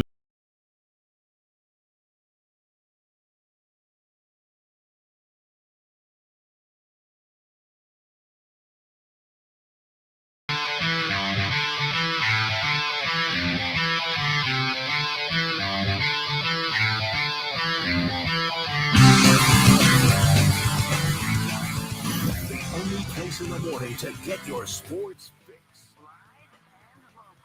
The Carmichael Dave Show with Jason Ross. Welcome back. Chuck Swirsky, voice of the Chicago Bulls in 15 minutes. 1-800-920-1140. 916-339-1140. Kind of wonky audio here, so bear with, but I'll give you the best we can for DeMar DeRozan being introduced and walking out on Saturday.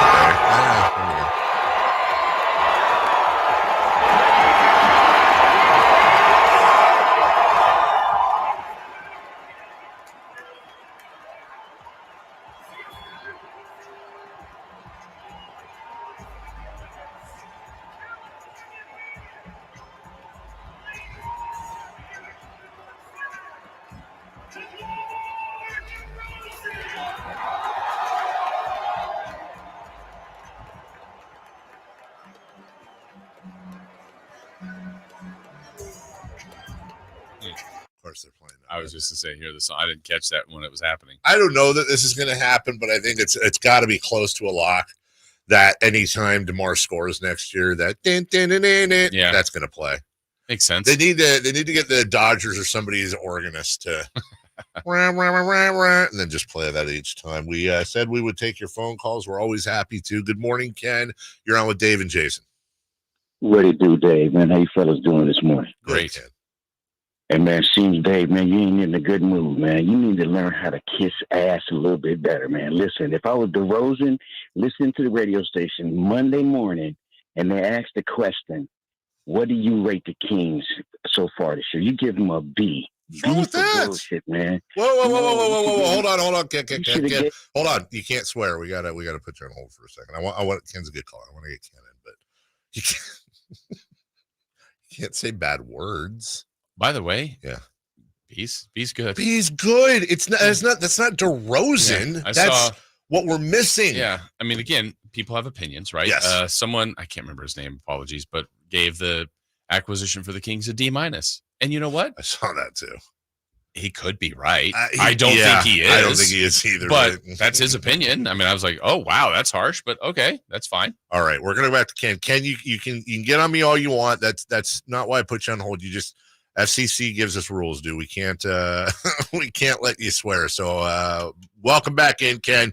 You were saying I'm back. That's fine. You were saying it was BS that I gave him a B. Go ahead. Yes, sir. Yes, sir, man. DeRozan, man, the way the crowd responded. Because listen, I was at the arena when the news came across. Hey, man, it was like being in the movies, the Twilight Zone. One person got, hey, we just signed DeRozan. It just went across the arena like wildfire. It was crazy cool. Crazy cool. I was at the game. Listen, it's an A. It's got to be a solid A, man. The Kings just need one more piece. And you say that 405, you're correct in that point. But the Kings are doing a remarkable job. Hey, man, if you ask any Kings fan out there, man, we are excited, man, to what the Kings are doing right now. Before Friday or before the pick, hey, man, we were kind of down and out because we didn't know what the Kings were doing. But that pick was so exciting, man, for Sacramento. For you to give a B, that's terrible. I just want to say, and you already know I love you, but you got to give us an A, man. All right, hold on. Let's talk this out because I love you too, Ken. Okay. Let's talk this out. Okay. All right, so a B, which by the way, B is a good grade. It's not an A, but it's a B. But let's just say this: I don't know what every teacher uses, but I'm pretty sure. Let's just go with this scale, okay? 85 for you. You're taking a test. 85% and above is an A. Let's say 85. No. Is it 90? 90. Okay, sorry. 90 to 100%, that's an A.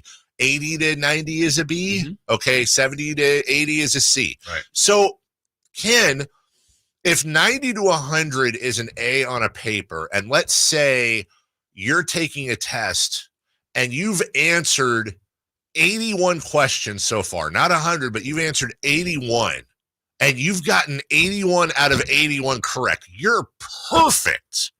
81 out of 81, but that doesn't mean you get an A. It means you got 81 out of 100. You just haven't gotten to 90 or 95. The question was not what do I rate the move? It was how do you rate the Kings offseason? And I'm saying to me, it's not complete yet because as you acknowledged, they need a 4-5. They need to help Sabonis. They need to improve defensively. So extending Brown, re-signing Monk, grabbing DeRozan, that puts Monty at a solid B for me. And if he gets Sabonis some frontline help, I said it earlier, it's going to go right to an A. Are you telling me that's not fair? Hey, then you forgot one person, Devin Carter. You're leaving too many. Listen, you leaving too many questions on that test. But I've answered 90 of them. We only need a 4 or a 5. Look, man, I could be wrong. I've been wrong before. I'll be wrong again, and I'm not trying to rain on anybody's parade. If they don't get Domantas Sabonis some front court defensive help, they are going to target this team. They're going to target them down low. DeMar is not a plus defender. He's more of a free safety, if anything, at this point in his career defensively. And this is going to be a team that is capped at 45 to 50 wins and a first, maybe second round playoff visit. That's a B. Okay. How about A minus? Because we got A minus, negotiating. A plus, A minus. I will happily acknowledge that your grade is an A minus, and I'm fine with that. I hate. I don't think I'm saying anything out of pocket here. I know the whole Debbie Downer thing. I don't want to lie to people. Yeah. DeMar's a great signing. Yeah, if we're doing to me, DeMar's an A. Totally. It was the off season was the question. And I wouldn't, and I'll even go a step further. It's not an A plus to me. In fact, I would say DeMar is an A minus. Why is it an A minus? You're not improving defensively, and he's going to be 35 August 7th. Yeah. And you're getting him for his 36th, 37th, 38th year. You gave up the unprotected pick swap in 2031. Still an A for me. No, literally as basic as are they more talented today than yesterday? 100%. Yes. 100%. And I said A minus. Jason's more of a pass-fail teacher. Right. But I can't. But the overall was a B for me as well. I'm saying the offseason overall has been a solid B. Yeah, very good. I'd go as far as a B plus. Yeah. You gotta get some front court help. That's all I'm saying. I don't think that's an out of pocket conversation. Dave, it's Dave. Jason, Dave. Hello, Dave. Hi guys. Hi. So I'm just wondering, has anybody thought about the fact that we got Keegan Murray and DeMar DeRozan, both really a 3. Probably this makes it more likely that Keegan's gone and for the next move. Why is that? Well, because, Keegan's probably the best trade asset. If they're going to really try to trade to get a 4, I think Keegan's in the trade. Well, look, I think a lot of people are going to. I think a lot of people are going to scream him off the tree. Wait, what? Is that even a word? I don't know. Scream him off the tree. What am I even saying? I'm not sure. Are going to yell at him off the cliff? Okay.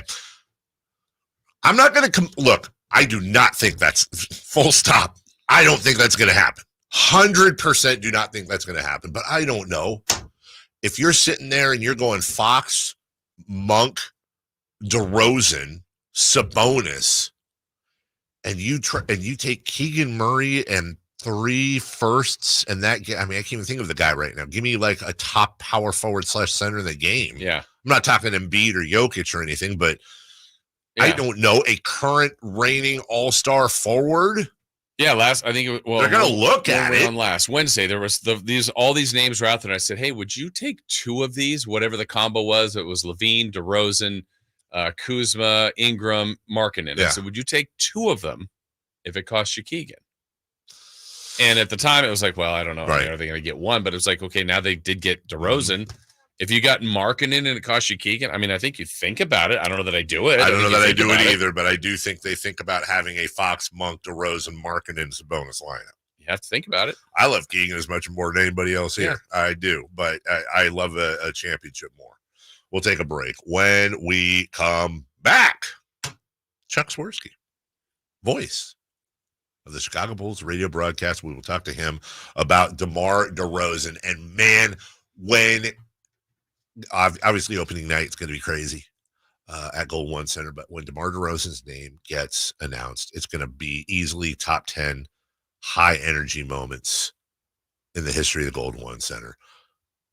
And you're going to wish probably at some point you could grab some of that energy and bring it home, much like my friends at American Energy Heating and Air will help you save money and maximize your energy all summer long. Well, nothing is better for an endorsement than a personal experience. I'm not even talking to you about my dad using them to replace his air conditioner, which is happening right now. We'll get to that some other time. But I was not able to escape, like many of you, the heat this break. So I had a bunch of family over 4th of July.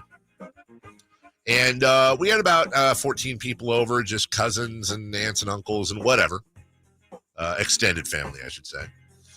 And I went to the old Winco that morning to pick up some stuff to put on the barbecue and feed people and all that. And I came home and I noticed it's a little warmer than it usually is. Went over to the thermostat. Well, wait a minute. Thermostat's where it should be. Went outside just to make sure the AC was running. It was not. That's right. Carmichael Dave's air conditioner broke 4th of July day. If you might remember, it was quite hot that day. Called American Energy at 916-520-9990. I'm in their little club, as you could be too. Put you right to near the front of the line, I should say, right there. Guess what? 4th of July sucked. 4th of July night sucked. 10 a.m. the next morning, they're out there, fixed it on the spot. AC's running beautifully. Also did a spot check on some other things as well. There's just no better service than American Energy Heating and Air. Find out for yourself at 916-520-9990. That's 916-520-9990. Yeah, they bailed me out big time. They can do the same for you. When we come back, Chuck Swirsky, Chicago Bulls next. The NFL's leading rusher plays here. The handoff to McCaffrey, walks in the end zone. Handoff to McCaffrey, takes it right down to the goal line. He does his thing again. McCaffrey goes in motion right. Backwards pass led by Juszczyk. A block there. Hurdles a man. 10-5. Touchdown! CMC! You can hear all of Christian McCaffrey's touchdowns on your home for 49ers football. Sacktown Sports. I didn't ask to be thrown in the streets with nowhere to go. I didn't think I'd survive.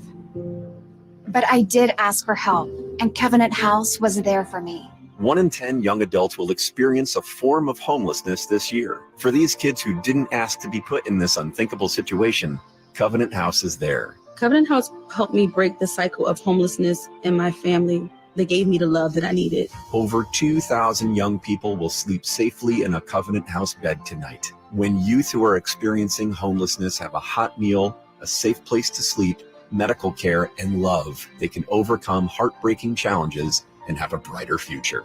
They just really genuinely just wanted to help me succeed, and I'm succeeding. I'm a speaker, I'm an author. Covenant House really helped me and really helped mold me into the woman I am today. If you or someone you love is asking for help, go to safeplacetosleep.org today. Sacramento weather is brought to you by Bonnie. I'm Tamara Berg in the KCRA 3 Weather Center for your Monday. Nice start to the day thanks to that Delta breeze. We're down to the 60s. For the afternoon, though, it's going to be hot once again. Plan for highs in the range of 100 to 107. Get the latest forecast on the KCRA 3 News and the KCRA 3 app. It's been said an ounce of prevention is worth a pound of cure. And when it comes to a nice, cool summer, it's so true. Right now, get a complete air conditioner tune-up for just $59. Bonnie, plumbing, sewer, electrical, heating, and air. Bonnie.com. Some restrictions apply. License 696355. Thanks for calling Discover. This is Diego. Hi, Diego. It's Jennifer Coolidge. I just want to say your cashback match makes me feel so special. It really inspired me. That's great. Doubling the cashback you've earned at the end of your first year is what we do. Well, I'm doubling everything now. Double dating, double dipping, double feature, double header, double whammy. Basically double or nothing. You earn, we match. Discover Cashback Match. See terms at discover.com/creditcard. eBay Motors is here for the ride. 120,000 miles of night drives, daily commutes, and who knows how many. Are we there yet? Through countless fixes, elbow grease, and a new radiator, you kept your ride alive. With eBay Motors, you have over 122 million parts to keep it running. And with eBay Guaranteed Fit, they'll be the perfect fit every time. Plus, at these prices, well, we're burning rubber, not cash. Keep your ride or die alive at ebaymotors.com. Eligible items only. Exclusions apply. Maida Chevy saves you $12,000 off MSRP on every new half-ton Silverado LT Turbo Max. In stock after rebates. Always 5 to choose from. Exclusive. All in-stock pricing at MaidaChevy.com. Together, let's drive. See dealer for details. M73124. The wild-eyed Southern boys are back. 38 special. Rock it into the night. Friday, July 19th at 7:30 at the venue at Thunder Valley. With Lou Grant, the original voice of Foreigner.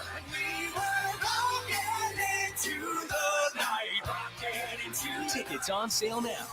For tickets, visit ThunderValleyResort.com. Don't miss 38 Special Live.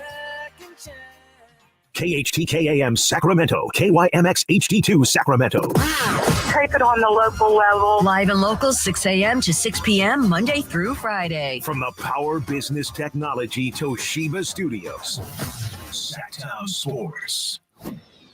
The Carmichael Dave Show. He's on the microphone when he's not on the microphone. He's playing a song, and when he's not playing a song, he's on the microphone. And then boom, with Jason Ross. No, he didn't. Yes, he did. Call or text at 916-339-1140. It's the Carmichael Dave Show with Jason Ross.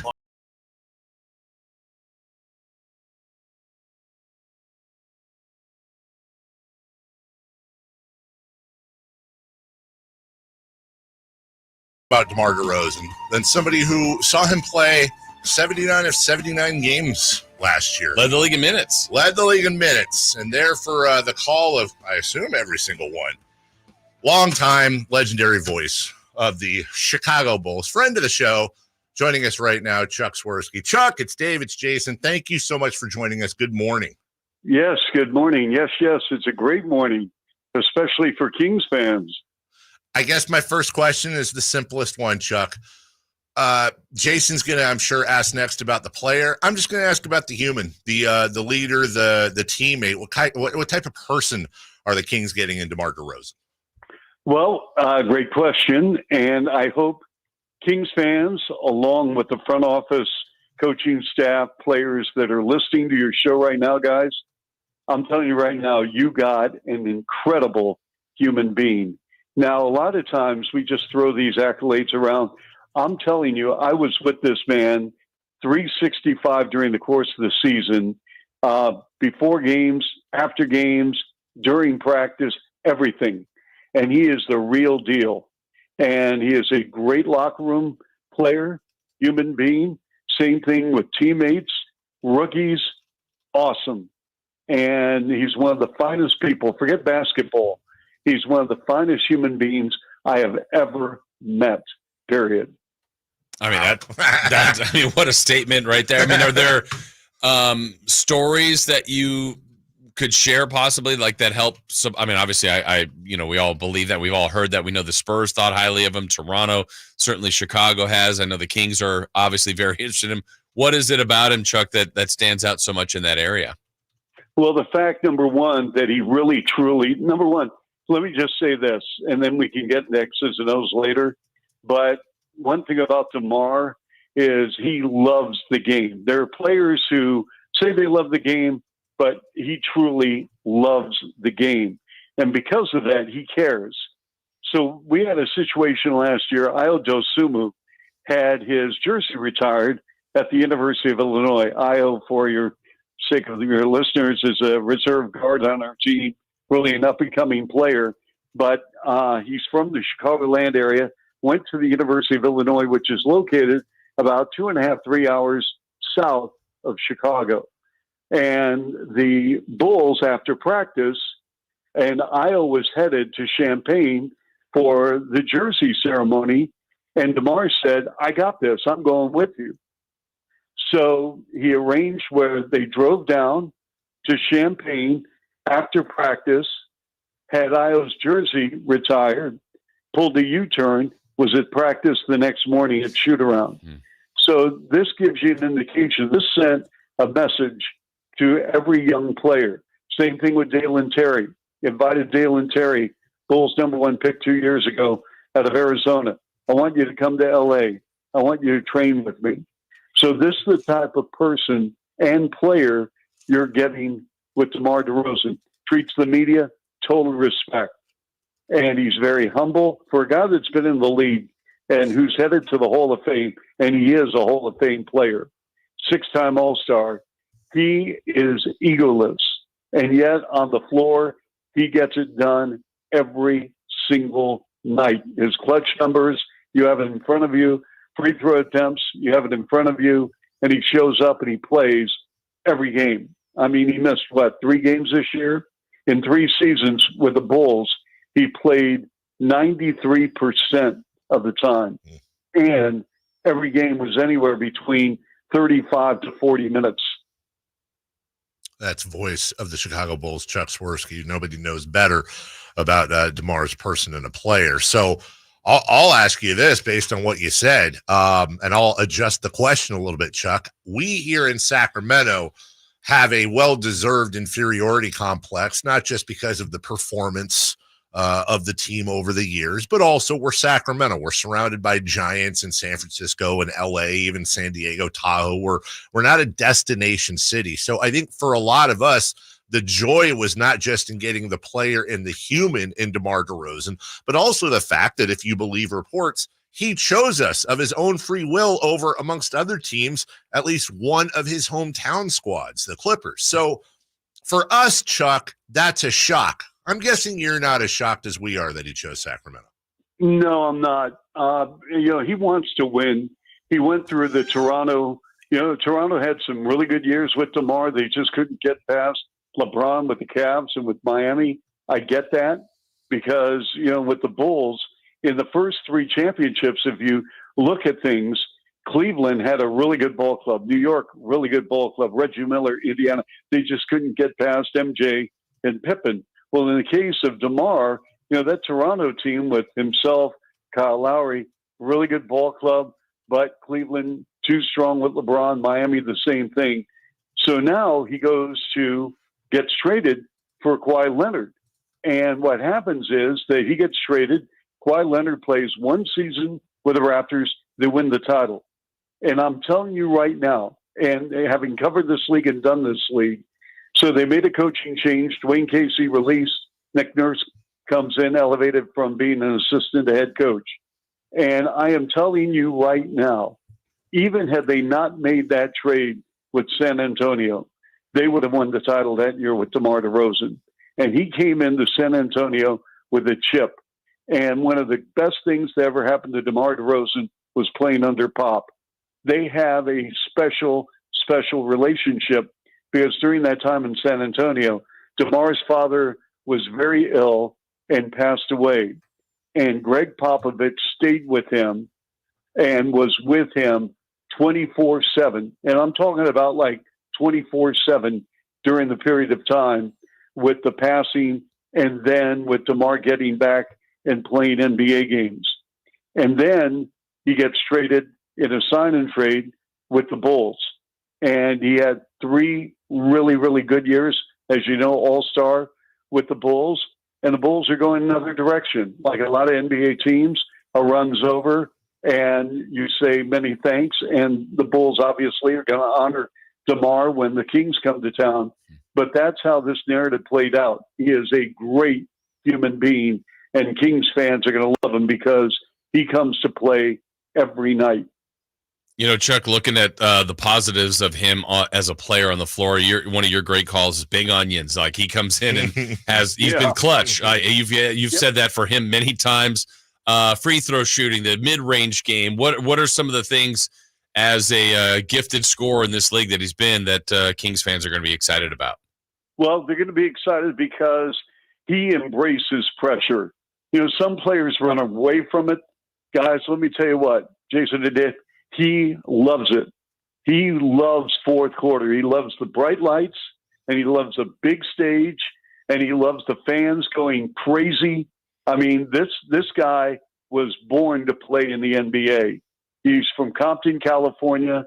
He's very appreciative of fans that have stayed with him from day one, and he has never forgotten where he came from. He loves Compton. So when you see the big picture, you're getting a player that in ISO, he is lethal. And he does that double, triple pump fake. And players who have been in the league 5 years, 8 years, 12 years, still go for it. And that's why you've got the stats in front of you.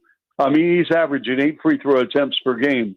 And in a league, and the league is going to change with the rules. I mean, we saw the second half of the year with defense. They're going to allow a little bit more physicality. And that all means that DeMar is going to go to the stripe. I mean, this was a great fit for Sacramento. When we talk about fit, and Chuck, you've got the team you got to pay the most attention to right in front of you, but you know the league and you know the Kings. When you see a Fox and a Sabonis, I had remarked to Jason, one thing I'm incredibly excited about is DeMar getting open looks off of Sabonis screens. Is there anything that jumps out at you about the specific folks he's playing with and style that you think are really going to help him shine? Well, I think playing with De'Aaron Fox definitely will help. No doubt about that. Playing with Sabonis definitely will help. One thing with you look at the Western Conference, and it's loaded, it's stacked. Everyone realizes that. But this is another add-on to the Sacramento roster where you can say he is a plus player. And anytime you can add a plus player, a winning player, to the combination of what you have already with the Kings is terrific. And I think when you examine what's happening with the West, I mean, every night it's going to be crazy. And that means you're going to have a lot of close games. You're going to go into the fourth quarter, last 5 minutes of crunch time. And guess what? At clutch time, who do you have on the floor? We got 2 of the best players in the NBA. So if they want to stack up on one of the 2, that other player is going to be open. Sabonis is going to be open. Malik Monk could be on the floor. He'll be open. I mean, it's really a wonderful situation for Mike Brown. It really is. Talking with Bulls radio voice Chuck Swirsky. Chuck, kind of a two-parter here. I know it's positionless basketball these days, and DeMar has played lots of different positions, but just in your time calling him, what position do you think best suits him? And then what positions is he best suited to guard? How is he kind of defensively? Well, I'll say this. I think, and you're right on target regarding positionless basketball. I listen, if you ask DeMar, the Bulls went small so many times. I mean, Caruso was playing the 4, and Caruso was guarding Kevin Durant. He was guarding Giannis, and this is the way the league is trending. So if you put DeMar at the 2 or the 3, I don't really think, honestly, you can go back maybe 10, 20, 30, 40 years ago, and I've seen a lot of NBA ball as a kid and now broadcasting where you used to say, well, he's a 1, he's a 4. I think he's a tweener at 3 and 4. Those days are over. Now, if you get somebody who is really gifted and he's 7 feet, he can stretch the floor or he can post up, that's different. But in this day and age with the NBA and the way the game is played, so I think DeMar is going to be fine. And defensively, I mean, you take a look at how many block shots he gets during the course of the season. I'd venture to say, and I don't have any of our stats in front of me right now, I would venture to say he was probably in our top 4 in block shots during the course of the year. And so, there are a lot of star players in this league who give up after getting beat on a drive to the rim. He doesn't. So I think you're looking at a player who is still in his prime, by the way. A lot of times you get free agents at the tail end. They want to grab the money and that's it. Not with this guy. Money has never dictated DeMar DeRozan's ability to hoop. I mean, Toronto gave him a big deal, and then, he got traded, and then he got big money with the Bulls. He's getting a really nice check with the Kings. That has never, ever, ever defined DeRozan. Money never will. I mean, it comes with the perks of being an NBA player that you're going to get paid if you're a really good player. I understand that. But if you're telling me, is it driven for him? No. I mean, I think he wants to be appreciated. I think he wants to be respected, but he knows his place in this game and he knows where he is at in the history of the NBA. And that's why one day, and I would tell him this, you could ask him this when you interview, I would come to him, and I've never told this story, but now I will. I would come to him every game, or when I would see him at shoot-around. I was at every shoot-around on the road, and obviously I do every game for the Bulls. I would come to him every game and say, DeMar, I love you. I'm glad you're here, and I hope you come back. Now, 2 of the 3, obviously, he's not returning, and I wish him well. I do wish him all the best, just like I want to see the Bulls get this thing turned around and be successful. But I would tell him all the time that I loved him because I love him as a man. He is a great human being. And I also told him I'm glad he's here because the influence he had on our organization, on the floor guys, and off the court. He treated everyone, didn't matter what they did, whether it was media relations, broadcasting, whether you're strength and conditioning, whether you're equipment, it didn't matter. You know what? I mean, community relations, he would do stuff and always showed up on time. He was great. I think that's a great way to wrap it up. Yeah. We're not getting any better than that. That's the fantastic Chuck Swirsky, really swelling our hearts quite a bit. We'd heard about him as a human. We obviously know about him as a player, but Chuck, for somebody like you to come on and put that into words, somebody who would know better than anyone who watched him full time over the last few years. And I something you said in the beginning of the interview, I can't wait to see that greeting he gets in Chicago when the Kings visit next year. Yeah. Well, he's very genuine. And if you save that clip where I told what I told you about how I would approach him, if you save that clip and play for him, he will verify that because that is a true story. I'll tell you what, I 100%, I guarantee you, number one, that's going to happen. We'll play it for him. Secondly, we'll send you that clip as well, because I got a feeling he'll say a couple nice things about you. How could you not? Chuck Swirsky, the voice of the Chicago Bulls. Always generous with your time. Thank you so much, and we'll talk to you soon. All right. Good luck. Thank you. Thank you. Chuck's great.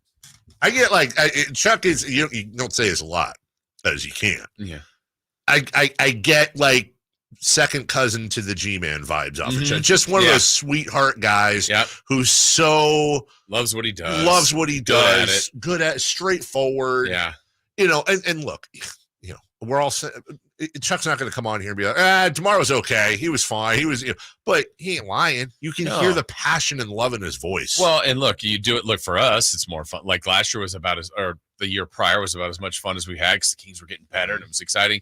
So think about what the Bulls have kind of been through here lately, where they kind of went for it 2+ seasons ago, and they're adding all this stuff, and they're thinking there's a run, and it just doesn't happen. I know when Chuck said their run is over, and I was thinking, of course, I'm not going to say it, I was like, they had a, I guess. That was the attempt, yeah, right? Yeah. And then you now know it's going to be tougher. Now they're going eventually, hopefully, to a direction, but sure. I mean, you moved Caruso and DeRozan and got, but you got Giddey and Duarte. Yeah. I mean, and then I think Levine, can they move Levine? Can they move Vooch? Like, right. They're doing it. They're trying for the younger group. And I mean, that's a plan. Right. But we're the benefit of it. And so is OKC and whoever else gets some of these other players. And man, what he had to say about DeMar, though, was pretty encouraging. At least, I mean, first and foremost, as a human being, which, look, I don't think the Kings did it this way on purpose, but they've got a really good group of guys. Yes. And you'd rather have a really good group of guys that are winners. And if they win, then it's awesome to have a good group of guys. It's funny because you're right. Like, we want dogs. Yeah. And they got good dudes. One thing that I don't think people necessarily care about, because it's not a stat and it doesn't directly correlate, or it's hard to pick up the correlation. But in trading out Harrison Barnes, you traded out your professor, your leader, the nicest guy, the best human, whatever you want to call it. So you look at what they upgraded on offense, but also, and this is almost impossible to do, they didn't lose any character bringing DeRozan in for Harrison Barnes. Right. They're obviously different people from different backgrounds and all that, but you got two all-time character guys right there. That's right. And on top of that, you kind of got the best of all worlds with DeMar DeRozan, because it's like he's a character dude. He sounds like a total sweetheart of a human being. Also, born and raised in Compton. Mm-hmm. He's literally in the middle of the culture right now. I mean, like we said, he's in the freaking Kendrick Lamar video 2 days ago. Like, nobody is questioning DeMar DeRozan's credibility or dogness. No, and even if I'm going to go off reports and I believe them to be true, but if what is reported is out there has happened, in the fact that from the get-go, the Lakers reportedly, so you're talking about LeBron and AD and the Lakers, just the name, the Lakers, and he's from Compton and went to USC and played high school ball down there. And then the Clippers, genuine interest, brand new building, Ballmer with money beyond money. He said no. And it was here. And like, I thought, well, even when you're hearing like DeMar's here, he's meeting with the Kings. Okay, all great news, but can they he's going to still meet with them. Like, he never met with them again. Yeah. Like, he stayed here, was announced, signed, and now. So one, you take him away from two potential rivals. He chose you. I mean, that's pretty telling. Again, the Kings were not a playoff team. No. And he chose them. He chose them.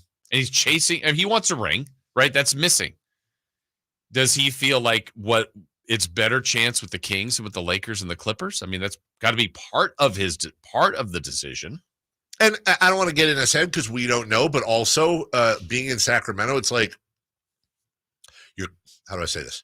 You're close enough to your family and your roots to be able to see them without it being an everyday distraction. Right. Like, it's kind of the best of both worlds. You're here, but not here. He literally could go see them on an off day in a 45-minute flight. Yep. But he's not having, Uncle Jerry pop by after a game to hang out. You know what I'm saying? There are some players that are like, hey, during the season, I don't want those. Now, I don't know. Maybe DeMar's a guy that, wants everybody there all the time. I honestly don't know, but that could also be part of it too. And the fact that they came up with that, they came up with the deal at the California Classic, and then he's introduced. Yeah. I believe, was he introduced before or after it was official? I can't remember. After. It was after. Yeah. Yeah. I mean, minutes. I mean, it literally was, as Ken called it was like, it was a whirlwind of minutes. There was the first games going on. You happen to remember the time he was introduced, or not the exact time, but I don't know when it was posted that he was.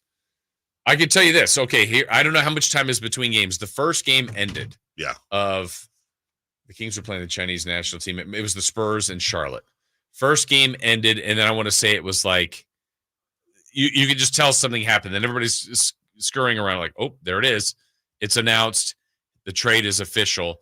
And then more details are coming out. And then the Kings are going through their warm-ups, and then they had not started the game yet. So, I mean, that's a matter of maybe 10 total minutes. Okay.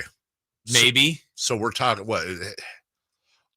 So I know maybe less. I know the deal was done at the very latest, and it could have been before, but I know it was done. The very latest this deal was done was 4 p.m. I know. Okay, so this wasn't announced till 7. Yeah. 20. Okay, so that's 25. a minimum. I mean, again, I 4 p.m. is when I knew the deal was done. I'm assuming it was done. It's not like they called me, but I'm assuming it was done. Let's say 3:30. Yeah. So calling it 3:30, that means they had a 4-hour keep the secret. Yeah. And then they end up announcing, which you knew they wanted to parade him out, which was great. Absolutely. All of that played out What a beautifully. great moment for the fans. Yeah, I mean, when Monty came out, Monty got a huge ovation. They were chanting his name. They were, and then here comes DeRozan, and that was really cool. The old Vestaroni. He's all in on that. Now, yesterday he was seen at the game. I didn't see him, but I saw pictures of him. He was not in the vest. Really? If those pictures were from yesterday, I believe they were. Maybe like when he's really deep in a negotiation, gives him the dramatic moment where he unzips it, just pulls the vest off. But I mean, it's vest and long sleeve shirt. And that day, I mean, I don't know, was it 113, 111? It was hot. And you're going, it's comfortable in the arena. I can see it if you want, but everybody's in shorts and T-shirts and short sleeves. By the way, as we break, just to go back, I also think that they coordinated that to I don't think it's a coincidence that it happened like 5 minutes after the news broke. Like they were waiting for the Wojs and Shams and everybody to break. It was perfect. Which, again, how cool would it have been if the news broke by him walking on the court? Right. Announcing him as your newest. Well, yeah, because that was the thing. Everybody knew he was there. And it's like, well, he's here, but I mean, is he leaving and then going to meet with another team? Or is this like, is it done? Like, what's going on? Yeah. No, that's the thing. They're not, and I had said that I think around 11 a.m. Like I've seen enough here. They're not doing this if they're not going to do a deal unless he fails a medical or something. This thing's done, and it was. So we'll take a break. Thanks to Chuck Swirsky. Yes. When we come back, hey, before we, I know, we want to play with the new toy, but can we take a segment and acknowledge Harrison Barnes? He deserves it. He 100% deserves it. And then we're right back into DeMar DeRozan and all that breakdown. And we've got an anniversary today. And also a part of this DeMar DeRozan deal that hasn't been talked about enough. And it could be, we know DeMar DeRozan's going to help with the Kings shooting free throws. But could he also help other teams not be as good at shooting free throws? We'll talk about that next. The Sacramento Kings play here. He's got the triple. Sacramento takes the lead. Get your Kings fix all season long right here on your home of the Sacramento Kings, Sacktown Sports and SacktownSports.com. Golf to Go is brought to you by the Hagen Oaks Golf Super Shop. Here's Frank LaRosa. Golf.com's Alan Bastable offers 8 sneaky ways for stubbornly average players to break 80. First, play sensible tees. Hitting 7 and 8 irons into greens instead of hybrids give chances at 4s and 3s. Check the par. There's no shame in doing so on a par 70 course. 3, check the forecast. A day after rain can mean soft greens. 4, avoid big numbers. It's not the bogeys that will derail a 79. It's a couple of bigger scores. 5, you got to believe. Give yourself a pep talk and temper the feelings of gloom. 6, keep like-minded company. If you're a grinder, play with fellow grinders, or play with music, or gamble if that's your game. 7, a little luck helps. Even tour players recognize luck. 8, don't obsess over, breaking 80. You're going to know if you have a good round going, so have your partner keep score. At the 18th tee, ask where you stand, as it may affect the way you approach the hole. Sounds simple, huh? Now go out and do it. And have some fun. That's your Golf to Go. I'm Frank LaRosa. Did you miss any part of our live local shows? Don't worry, you never have to miss them again. Check out SacktownSports.com and search our podcast page and play our shows when you want. The Carmichael Dave Show with Jason Ross, Stiles and Watkins, and the Drive Guys. Plus, other podcasts like Return of the Empire, Return of the Roar, the Stingers Up podcast, and Golf to Go with Frank LaRosa. They're all available right now on SacktownSports.com. The light is fading, your hands are sore, and the last tool has been put away. Now's the time to feel the satisfaction that comes with a job well done. But when you get your tools from Harbor Freight, something about the job feels a little different. Your wallet. Because we believe that everyone deserves hardworking tools at hardworking prices. And that's what we have here. So, whatever you do, do it for less at Harbor Freight. Ooma. What was that? That is business phone bliss with the Ooma Cloud Phone System. It handles all our voice, video, and messaging needs. You sound very calm. I am. Ooma has everything I need to run my business more efficiently, like virtual receptionist, call routing, and video conferencing. And it starts at just $19.95 per month per user, plus taxes and fees. Ooma. Nice. Find your business calm at ooma.com/radio. It's the Folsom Lake Ford 4th of July Sell-a-thon. Get low finance rates and zero down deals on approval of credit right now. Shop Folsom Lake Ford over 35 years in the Folsom Auto Mall and tell them Coach Doug Christie sent you. I would end the day with sore feet, sore legs. The drugstore inserts that I was purchasing were really not very useful at all. I walked into the Good Feet store and the guy kind of grinned at me and said, I hear that a lot. I was living with chronic pain before going to the Good Feet store. Now I don't really have that problem. I'm able to do the things that I expect to be able to do, even at my advanced age. I feel pretty good about what's going on. The Good Feet store in Sacramento, Roseville, and Vacaville.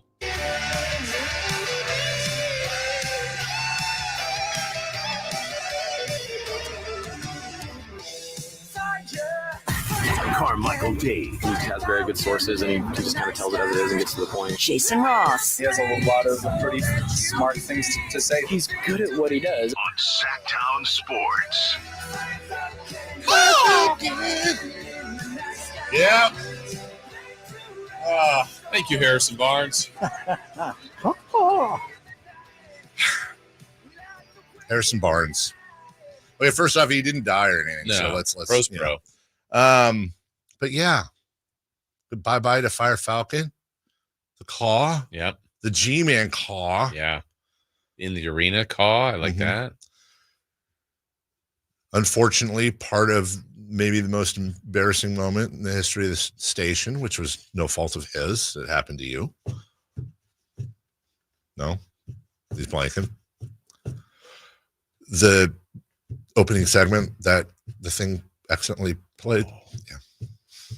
Remember, he was. I was thinking like I was interviewing. Oh, yeah, no. I was like, wait, no, what? we explained a couple weeks ago. Yeah. That was something unfortunately fired at the wrong time. Yeah. And anyways, I was a casualty in that. Yes, you and Jay Mars. Yeah. We've said it about him.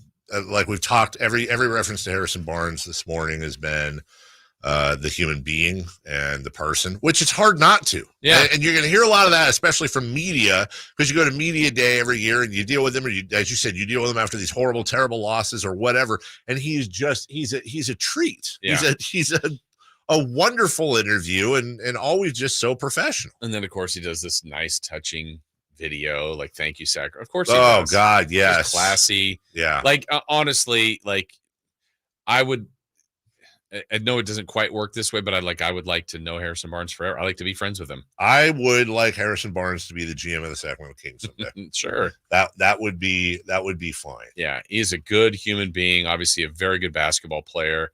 And I look at his career, his run here. We talked about one word to describe it, whether it was pro, professional, needed, all the different, safe.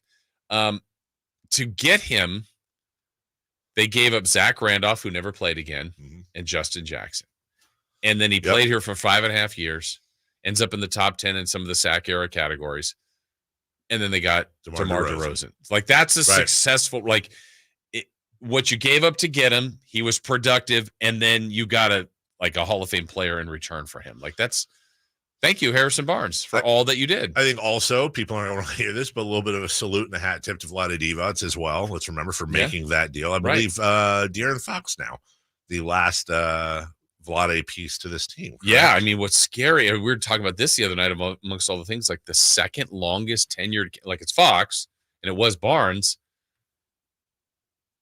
I think by definition is Alex Len. He's serious. Well, I think Sabonis and Lyles are at 2.5 seasons. Yeah. It would have been Davion, I guess, but he's gone. Golly. Len, I know, has been here a couple different times, but I think he was here with Holmes when they got Sabonis, and he just keeps signing 1-year deals. Yeah, I don't see. I'm looking down the list. I mean, Fox for sure. And then Keegan's coming up on year 3. But yeah, DeMontis. Yeah, you're right. That's hilarious. So it changes quickly. It really does. And I think we should also acknowledge Harrison Barnes. Say what you want about the shortcomings last year, and they definitely upgraded, no doubt about it. But also a guy that played in all 82 games. Very reliable. And whereas DeMar DeRozan is better at it, Harrison was often the guy that when the other team's on their 13-2 run would get fouled and go to the line. Harrison was fantastic in that game versus the Warriors last year, opening night last year as well. He's gonna be missed. And I wish him well. He's going back to Texas, and now he gets to play alongside Chris Paul. Yeah, Victor Wembanyama. What they're doing right now is so incredibly smart too, surrounding Wembanyama with veterans, guys that are going to teach him the ways of the world in the NBA for sure. And I can think of say what you want about Chris Paul. He's a vet and he's savvy. I can think about two savvy guys like that surrounding Victor Wembanyama. And now they're going to go out next year with a starting lineup, Jason, Chris Paul, Devin Vassell, I keep saying that, Harrison Barnes, Jeremy Sochan, and Victor Wembanyama. Stephon Castle, perhaps coming off the bench with Keldon Johnson and Zach Collins. I'll say it again. That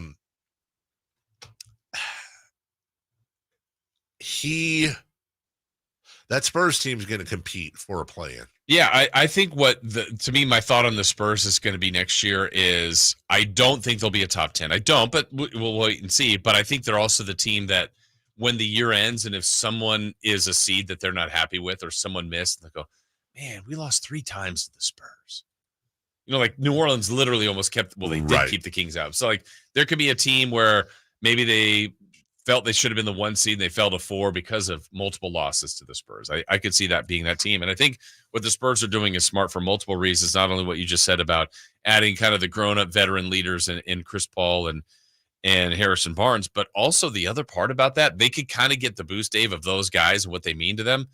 But they're also friendly contracts still. Yes. Like I could picture next deadline, they move Chris Paul for a team that needs a point guard or Harrison Barnes. And it's like they kind of got the benefit, went through a camp. These guys helped them all grow up. And it's like, now let's turn them into even something else. And that's what he's doing. Harrison Barnes, in addition, I don't want to insult his playing, which he's obviously good enough to start in the NBA, but it's like he came to Sacramento right around the same point for this team that he's going to San Antonio. Mm-hmm. Young team, needs mentoring. And it really is, good for him.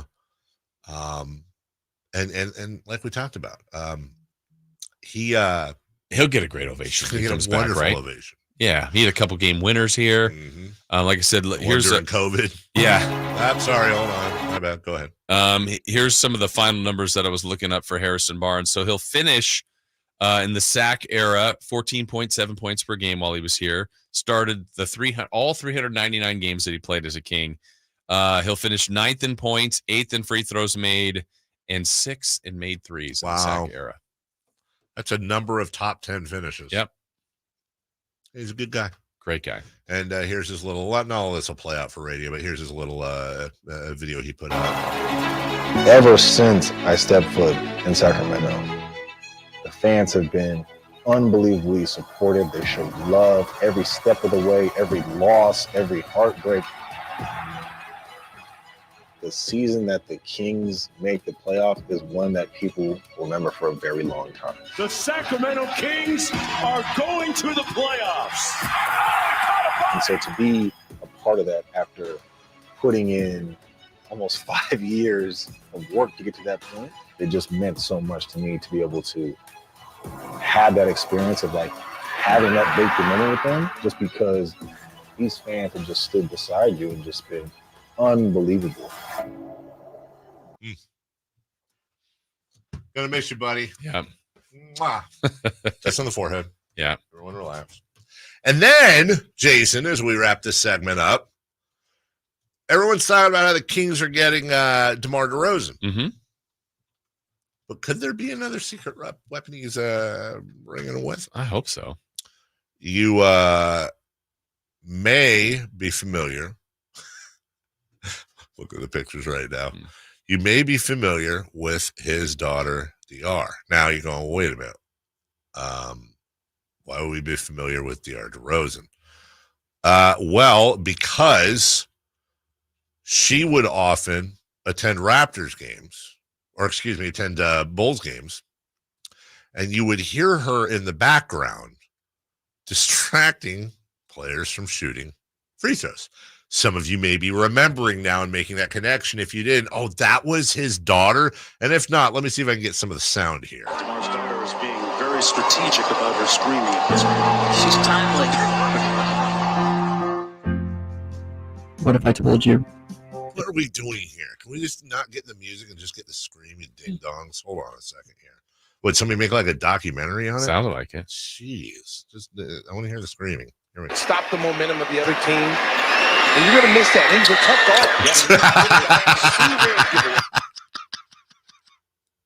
That's fantastic. I mean, on one hand, holy crap. That's going to be fun for people in that front row. Let's see if this one works. Particular game, if he steps the wrong way or something. Visit to Florida State. Asked me, Patrick said I was down for whatever Coach Hamilton. Underrated passer, doing a nice job. In terms of the total number of the quality of shots, I'm comfortable. Tell me life is really good for him right now. He's in a good headspace. These are all misses. The handle is maybe not as this all day. 20-point advantage. This guy thinks he can do more offense. The third and fourth periods. They're all bricks. He always showed up to practice in a uniform, a work uniform. That was late. They said very much. I mean, it's not. It's like if Friday the 13th, he's running after you screen. Yes. She's not mailing it in any way. Full effort. Full effort. Yeah. Learned it from her dad. If you're going to make an effort, you better make it a full effort. Yes. True. I'm really looking forward to people. I mean, I don't know if she still does it, but if she does, the people sitting next to her, I think they'll all want to join in. And does she turn to them and go, guys, I got this. I've done this a time or two. I'm a pro. Yeah, my percentage is very good. We'll take a break. When we come back, who's hot, who's not, we'll go streaking, and then who will be impacted the most by the signing of DeMar DeRozan. We'll get to that next. The only place you'll find Keegan Murray is Sacktown Sports. Out to Keegan Murray, straight away for three, and Keegan knocks down the triple. Hey, Sacramento, it's Keegan Murray, and you're listening to the home of Sacramento Kings, Sacktown Sports. Your local sports leader. Hey there, Jason Ross here to tell you about SackLegalDefense.com and my guy over there, the law offices of Jonathan Gonzalez. So you might need representation. That's a situation where you may not be ready for or prepared for, but you should be, right? You don't want to be stuck where you're not sure who to call or who to go to or who to trust. Well, that's why I'm telling you about SackLegalDefense.com and the law offices of Jonathan Gonzalez. His number is 916-304-9187. That's important because when you call, you will get to him when you need that help. There's a lot of big firms that have a front-facing name that, hey, I want to talk to them. You don't get to them. Jonathan is here. He is local. He's one of us. He's in Sacramento. He's been here, and he really cares about this community and cares about his business, his line of work, and that means he cares about you and wants it to work out for you. So why might you need some representation? Well, you never know. Maybe there's a wrongful termination case, an expungement, a car accident, whatever the case may be. You want to make sure you've got someone that is there for you. So again, I suggest you contact SackLegalDefense.com or call them at 916-304-9187. That's the law offices of Jonathan Gonzalez at SackLegalDefense.com or 916-304-9187. You don't want to miss the Kia Vacaville Summer Sticker Sales Event. This is your chance to drive home in a brand new Kia with leases starting as low as $169 per month, plus bonus cash. Whether you're eyeing the stylish Kia Soul, the versatile Kia Sportage, the luxurious Telluride, or the efficient Kia Forte, we've got the perfect model to fit your lifestyle and budget. Come into Kia Vacaville today and experience our incredible selection of vehicles, outstanding customer service, and unbeatable deals. Kia Vacaville's friendly and knowledgeable staff are here to help you find your dream car and to make the entire process seamless and enjoyable. Imagine cruising through this summer to Tahoe or the beach in a brand new spacious Kia, making memories with family and friends. Don't wait. These deals won't last long. Visit Kia Vacaville today and turn your dream into reality. Make this summer one to remember with a new Kia from Kia Vacaville. Model availability Lease options and features may vary. Please visit Kia of Vacaville for more details. The wild-eyed Southern boys are back. 38 special. Rock it into the night. Friday, July 19th at 7:30 at the venue at Thunder Valley. With Lou Graham, the original voice of Foreigner.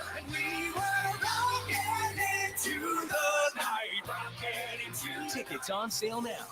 For tickets, visit ThunderValleyResort.com. Don't miss 38 Special Live. What's hot and what's not. Brought to you by American Energy Heat and Air, making the uncomfortable comfortable. Head to AmericanEnergyAir.com to find out more. What's hot? Yeah, hot. Real hot. And what's not? It's not good. Brought to you by American Energy Heating and Air, Sacramento's complete heating and cooling company, and second opinion partner.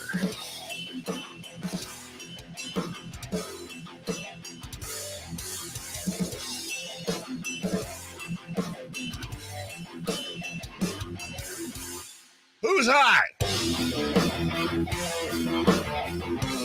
Rafael Devers. Hey. And yesterday's Red Sox 3-0 win over the Yankees. He was 3 of 4 with 2 home runs. Devers has 16 career home runs and 57 career games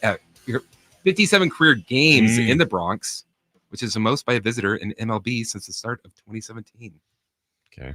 Why are you sad about that? Because he's doing that to the Yankees. Yeah, but counterpoint, Yankees are doing their best. They're trying their best. No, that's all you can ask. That's exactly right. Even cynical Christopher Lott in there. Mm. Hey, how's your you had a sinus headache earlier. How is it? Yeah. Yeah, it's not. It's way better than it was when I was asking for help this morning. It is. Okay. Yeah. Is me breaking company policy helping at all? I guess. Yes. Okay, very good. We're not supposed to share drugs here. I did this morning with him. I don't think the radio business would exist without people sharing drugs. That's a great point. Mucinex, everybody calm down. Who's not hot? The New York Yankees. Mm. With yesterday's loss, the Yankees have lost 15 of their last 20 games. They also have a record of 0-6-1 in their last 7 series and now trail the Orioles by 3 games in the AL East. So basically, who's hot, who's not? You're kind of attacking Jason. Am I? I'm not saying I'm not here for that because, I mean, it's the Yankees. It's not even kind of. You think it's like a full-on, yeah, Jason, I've had enough? Yes. And Chris does that a couple times a year. He does, where he just goes in on you. Yeah. Oh, why didn't you bring more eggs? Yeah, yes, exactly. I still haven't recovered. Let's go streaking, please. Oh, or not. It's time to go streaking. We're going streaking! Yeah! Who is the Nostradamus of M?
But Darren Dalton's not walking through that door. You know who's not walking through that door? Lenny Dykstra. I can promise you that. He's running through that thing.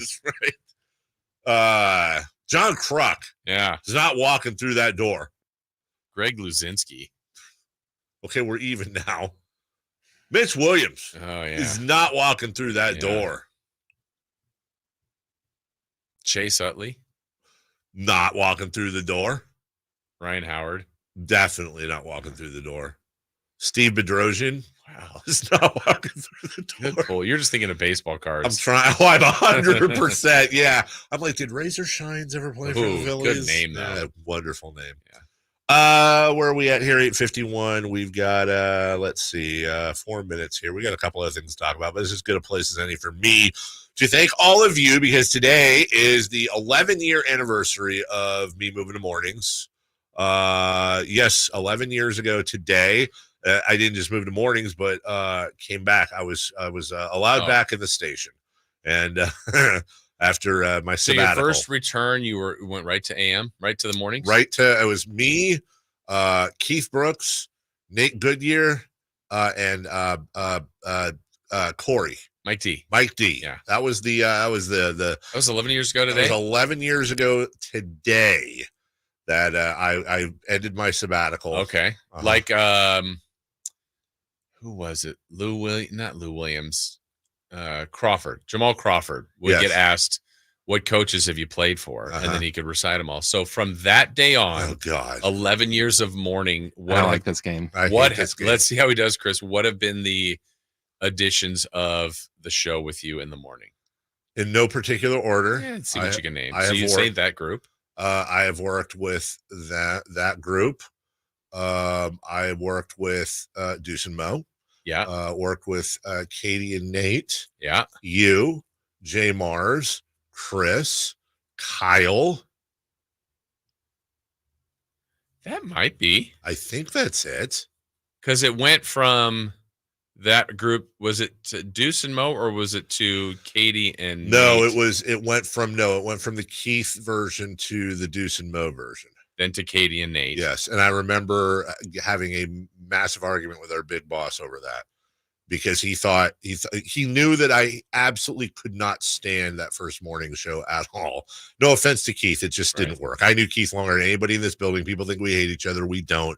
It just wasn't my cup of tea. And I thought I was coming back to lead the morning show. I found out it just never started out with. It's like being brought back to be a starter and you're told you're this.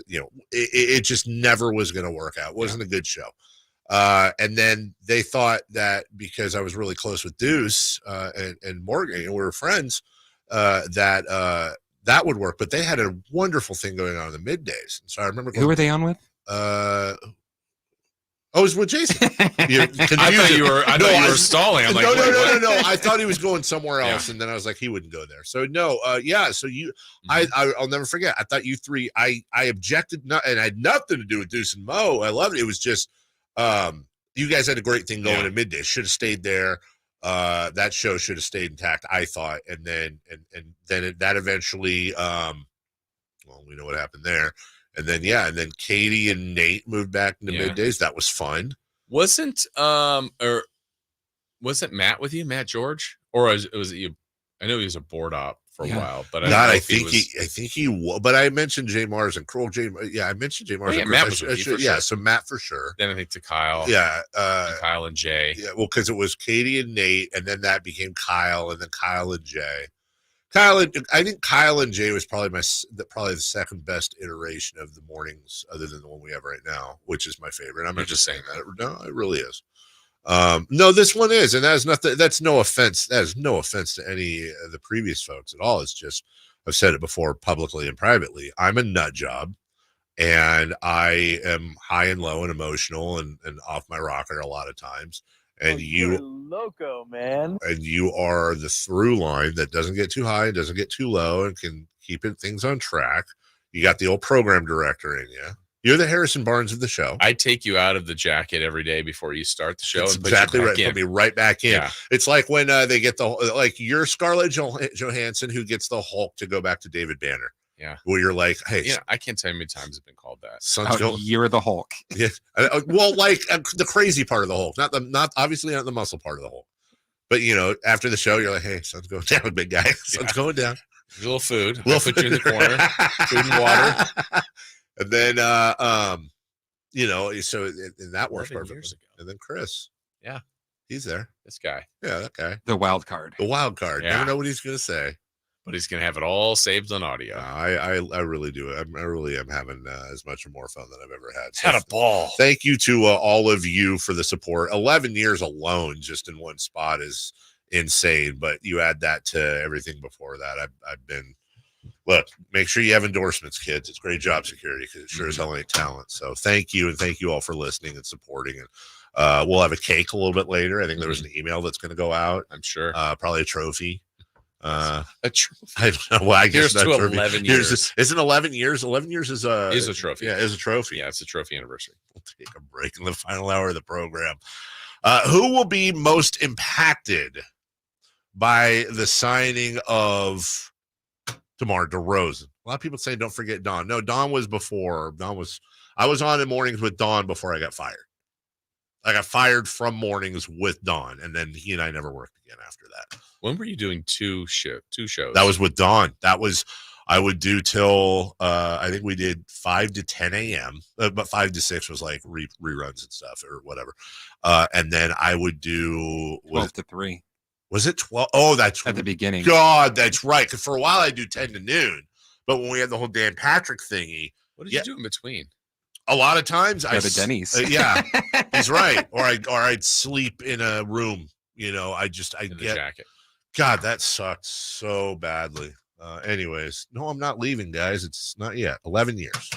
I can promise you this: we will not get to 22. We are more than halfway through. Big announcement. Not going another 11 years. I don't know with AI voices these days. Yeah, that's a great point. We'll take it. Yeah, but you think if they perfected AI for a radio, I would not be the guy that they would AI. We'll take a break. When we come back, so thank you all. Love you much. Who will be most impacted? We'll do that right after this. On the move?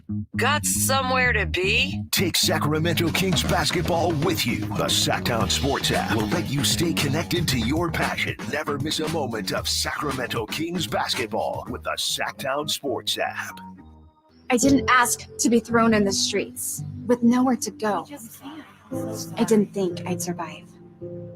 But I did ask for help, and Covenant House was there for me. 1 in 10 young adults will experience a form of homelessness this year. For these kids who didn't ask to be put in this unthinkable situation, Covenant House is there. Covenant House helped me break the cycle of homelessness in my family. They gave me the love that I needed. Over 2,000 young people will sleep safely in a Covenant House bed tonight. When youth who are experiencing homelessness have a hot meal, a safe place to sleep, medical care, and love, they can overcome heartbreaking challenges and have a brighter future. They just really genuinely just wanted to help me succeed, and I'm succeeding. I'm a speaker, I'm an author. Covenant House really helped me and really helped mold me into the woman I am today. If you or someone you love is asking for help, go to safeplacetosleep.org today.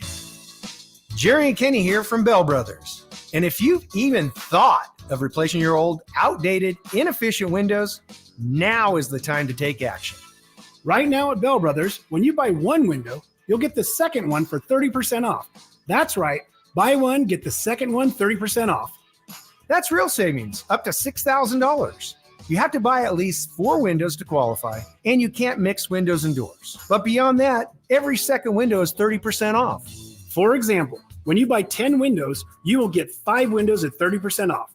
We also have 0% interest financing available for qualified buyers. Call for details. To take advantage of our buy one, get one 30% off sale, call Bell Brothers now at 916-444-1234 or find us online at theNoSurpriseGuys.com. The No Surprise Guys, Bell Brothers. Coach Doug Christie here to let you know it's the 4th of July Sell-a-thon at Folsom Lake Ford. All your favorite models are on sale. Get 0 down deals on approval of credit right now. Hurry to Folsom Lake Ford. Carmichael Dave here for Capital Casino. Sacramento summertime heat is back. And of course, Cap Casino, Sacramento's #1 poker room, wants to invite everyone to soak up some air conditioning, still with the most variety of table games in the region. And as always, the best food, best service, and the best action, conveniently located in downtown Sacramento. Capital Casino, of course, reminding everyone to please make sure you gamble responsibly. 1-800-GAMBLER. KHTKAM Sacramento, KYMX HD2 Sacramento. From the Power Business Technology Toshiba Studios, your flagship station for the Beam Team. Should we light the beam? Light the beam, baby. Sacktown Sports. The Carmichael Dave Show. He's on the microphone when he's not on the microphone. He's playing a song, and when he's not playing a song, he's on the microphone, and then boom. With Jason Ross. No, he didn't. Yes, he did. Call or text at 916-339-1140. It's the Carmichael Dave Show with Jason Ross on Sacktown Sports. All right, so DeMar DeRozan is a Sacramento King. Not sure if you heard. And it creates an interesting question, Jason. So I'm just, again, we don't know. There's still, is the offseason over for the Kings? Or is there another starter coming? We don't know. And we also don't know what the starting lineup is going to be. Right. But let me see first off if we agree here. I think there's 4 certain. Fox, today. DeRozan, Keegan, Sabonis. Correct. Okay. If you I'm just doing, if I have to bet, and even if it's just a 3% greater chance in my head than the second one, because I think there's definitely some room here, but I'm going to guess right now, if you put a gun to my head, Fox, Monk, DeRozan, Keegan, Sabonis. If you had to guess a starting 5, would you differ from that? I'm assuming with Monk. Say what it was. Fox, Monk, DeRozan, yeah, Keegan, Sabonis. Yeah, that's where, I mean, I don't even know where to land there for sure on that other, because I think part of the, we've talked about the roster being a little imbalanced. I don't think it's a crazy argument to say that if that is the starting lineup, you could, in theory, maybe have 3 guys out of position. Yeah. I mean, Sabonis, I like him at the 5. There's some that think he should be a 4, but I personally like him at the 5. I'm one of them. Keegan, there is playing the 4. He might be a 3. DeRozan might best be suited as a 2, though he's played 2, 3, 4. Agree. So you could be, I mean, again, positionless. I don't know whether it matters. It's who you guard. You just said that to Chuck Swirsky. Yeah. But you could make that argument that maybe 3 of the guys are out of position, Right. But that's the way the roster is set up today. So to me, I guess the candidates would be, we already said Fox, DeRozan, Monk, Sabonis, not Monk, excuse me, Murray, Sabonis. Then it's Monk, Ellis, or Herter, I would say, is the way the roster is constructed today as your candidates to start at 2. Then you have a bench of Ellis, Herter, McLaughlin. I'm assuming Mason Jones. Maybe Carter for sure. When Carter, he's back. Alex Len, Lyles. Thank you. I know I was forgetting somebody. I'm technically McDaniels. Okay. So I mean, again, it feels like front court needs to be addressed. And again, front court could be a guy that they just add to the bench, right? Or it could conceivably be someone that puts a starter in there and then maybe takes Monk out, slides DeRozan down, and then that seems a little bit more balanced to me. So here's the thing that I keep having tickle the back of my head,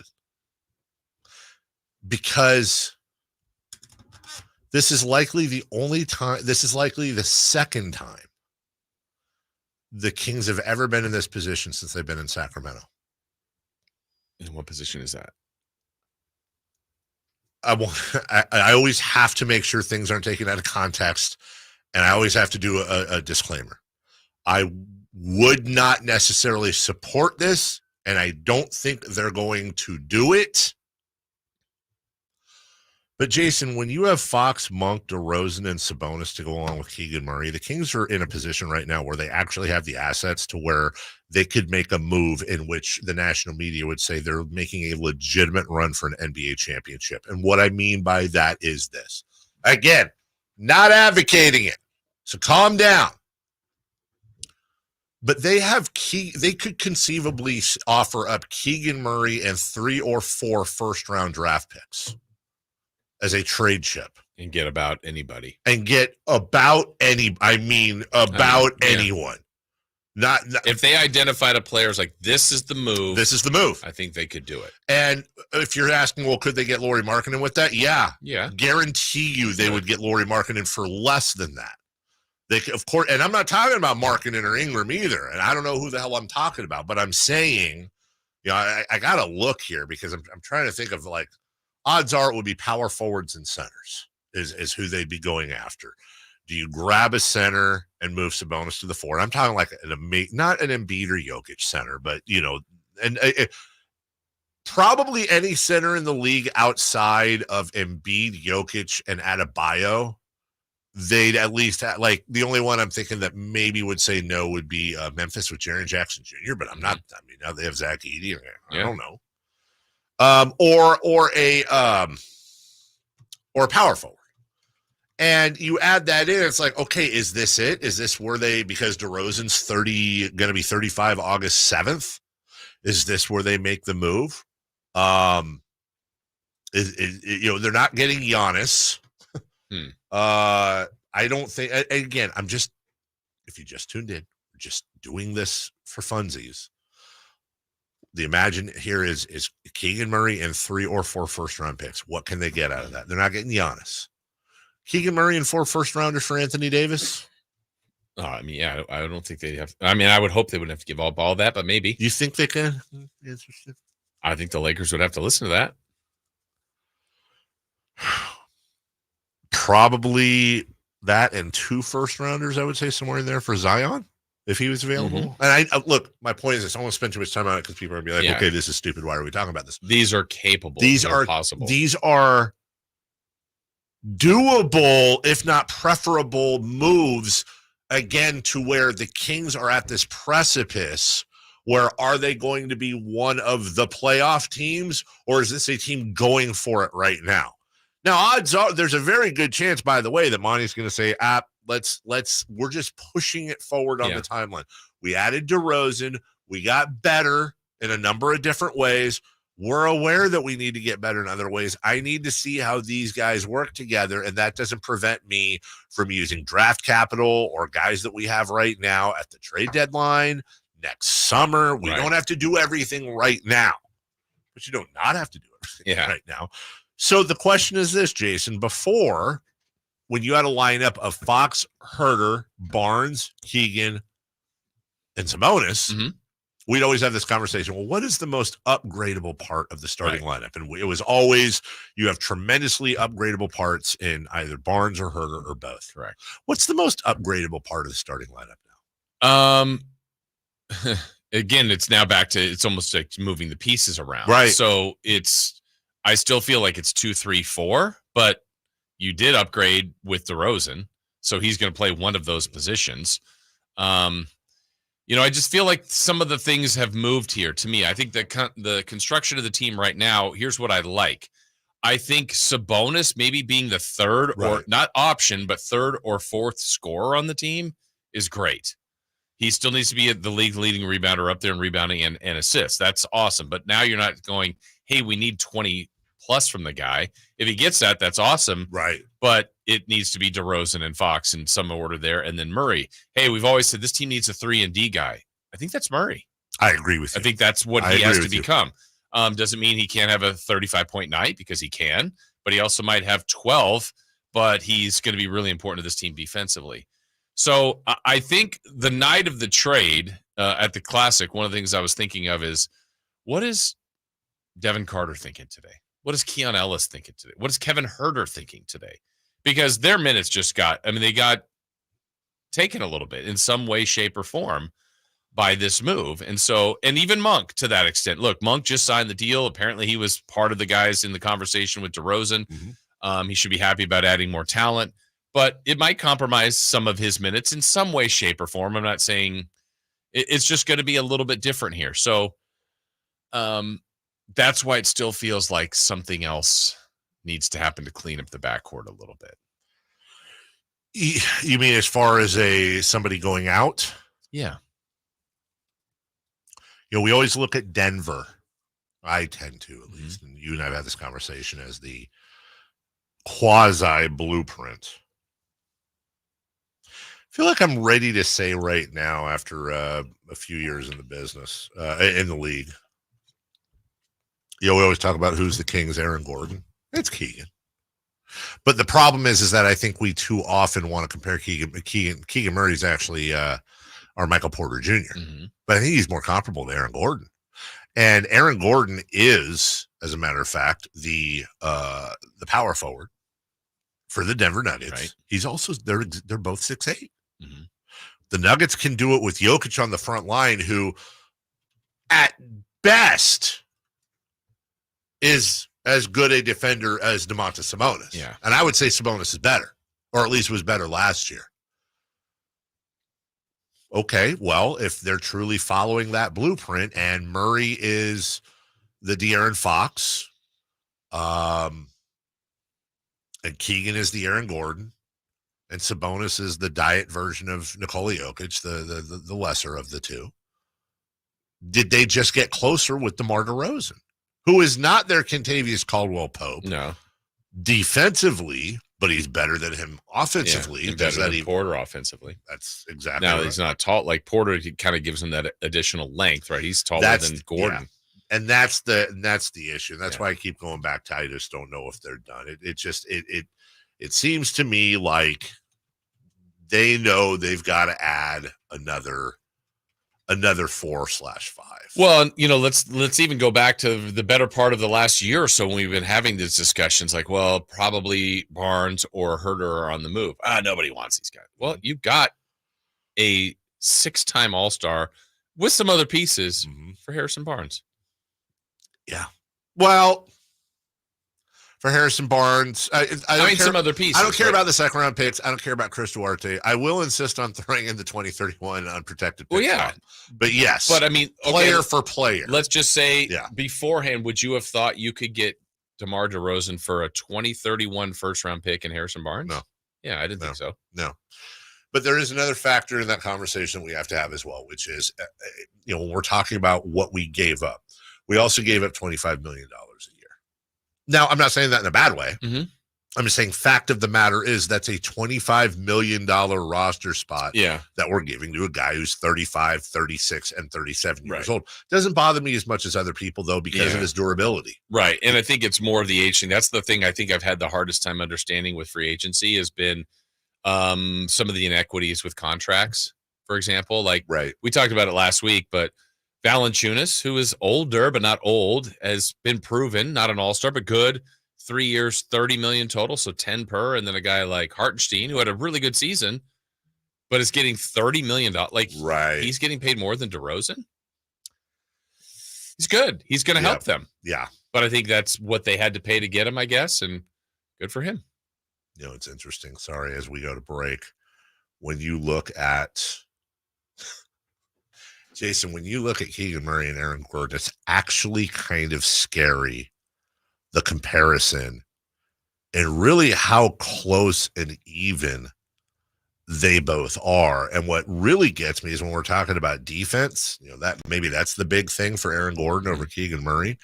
When you look at last season, they both had the exact same amount of defensive win shares at 2.6. The exact same. So maybe that is our guy, and which is also why you don't trade Keegan Murray, who's, by the way, Aaron Gordon is not on a rookie deal. Keegan Murray is 100% on a rookie deal. Very interesting. We'll take a break. So are they done?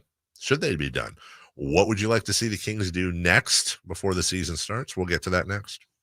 Our first year as the radio home of the San Francisco 49ers is one we will never forget. It's a toss to McCaffrey, a cutback run 30, breaks 340, McCaffrey midfield, McCaffrey 40, 30, 20, and toasted it all the way down to the 3-yard line on the first play of the game.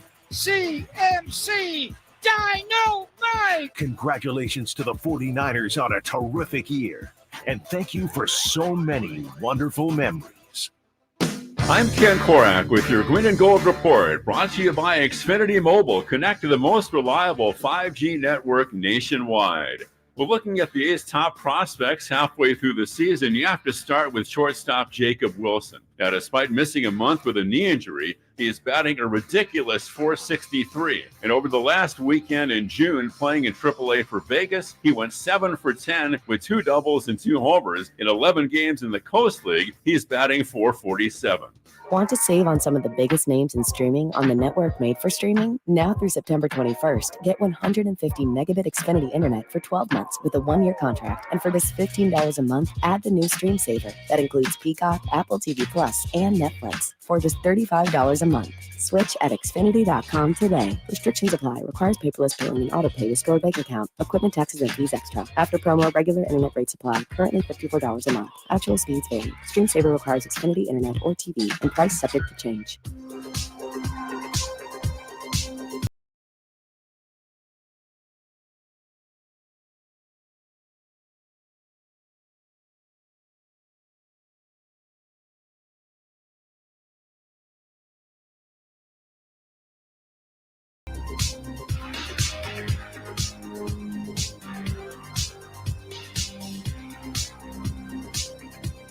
The Carmichael Dave Show with Jason Ross. Call or text at 916-339-1140. On Sacktown Sports.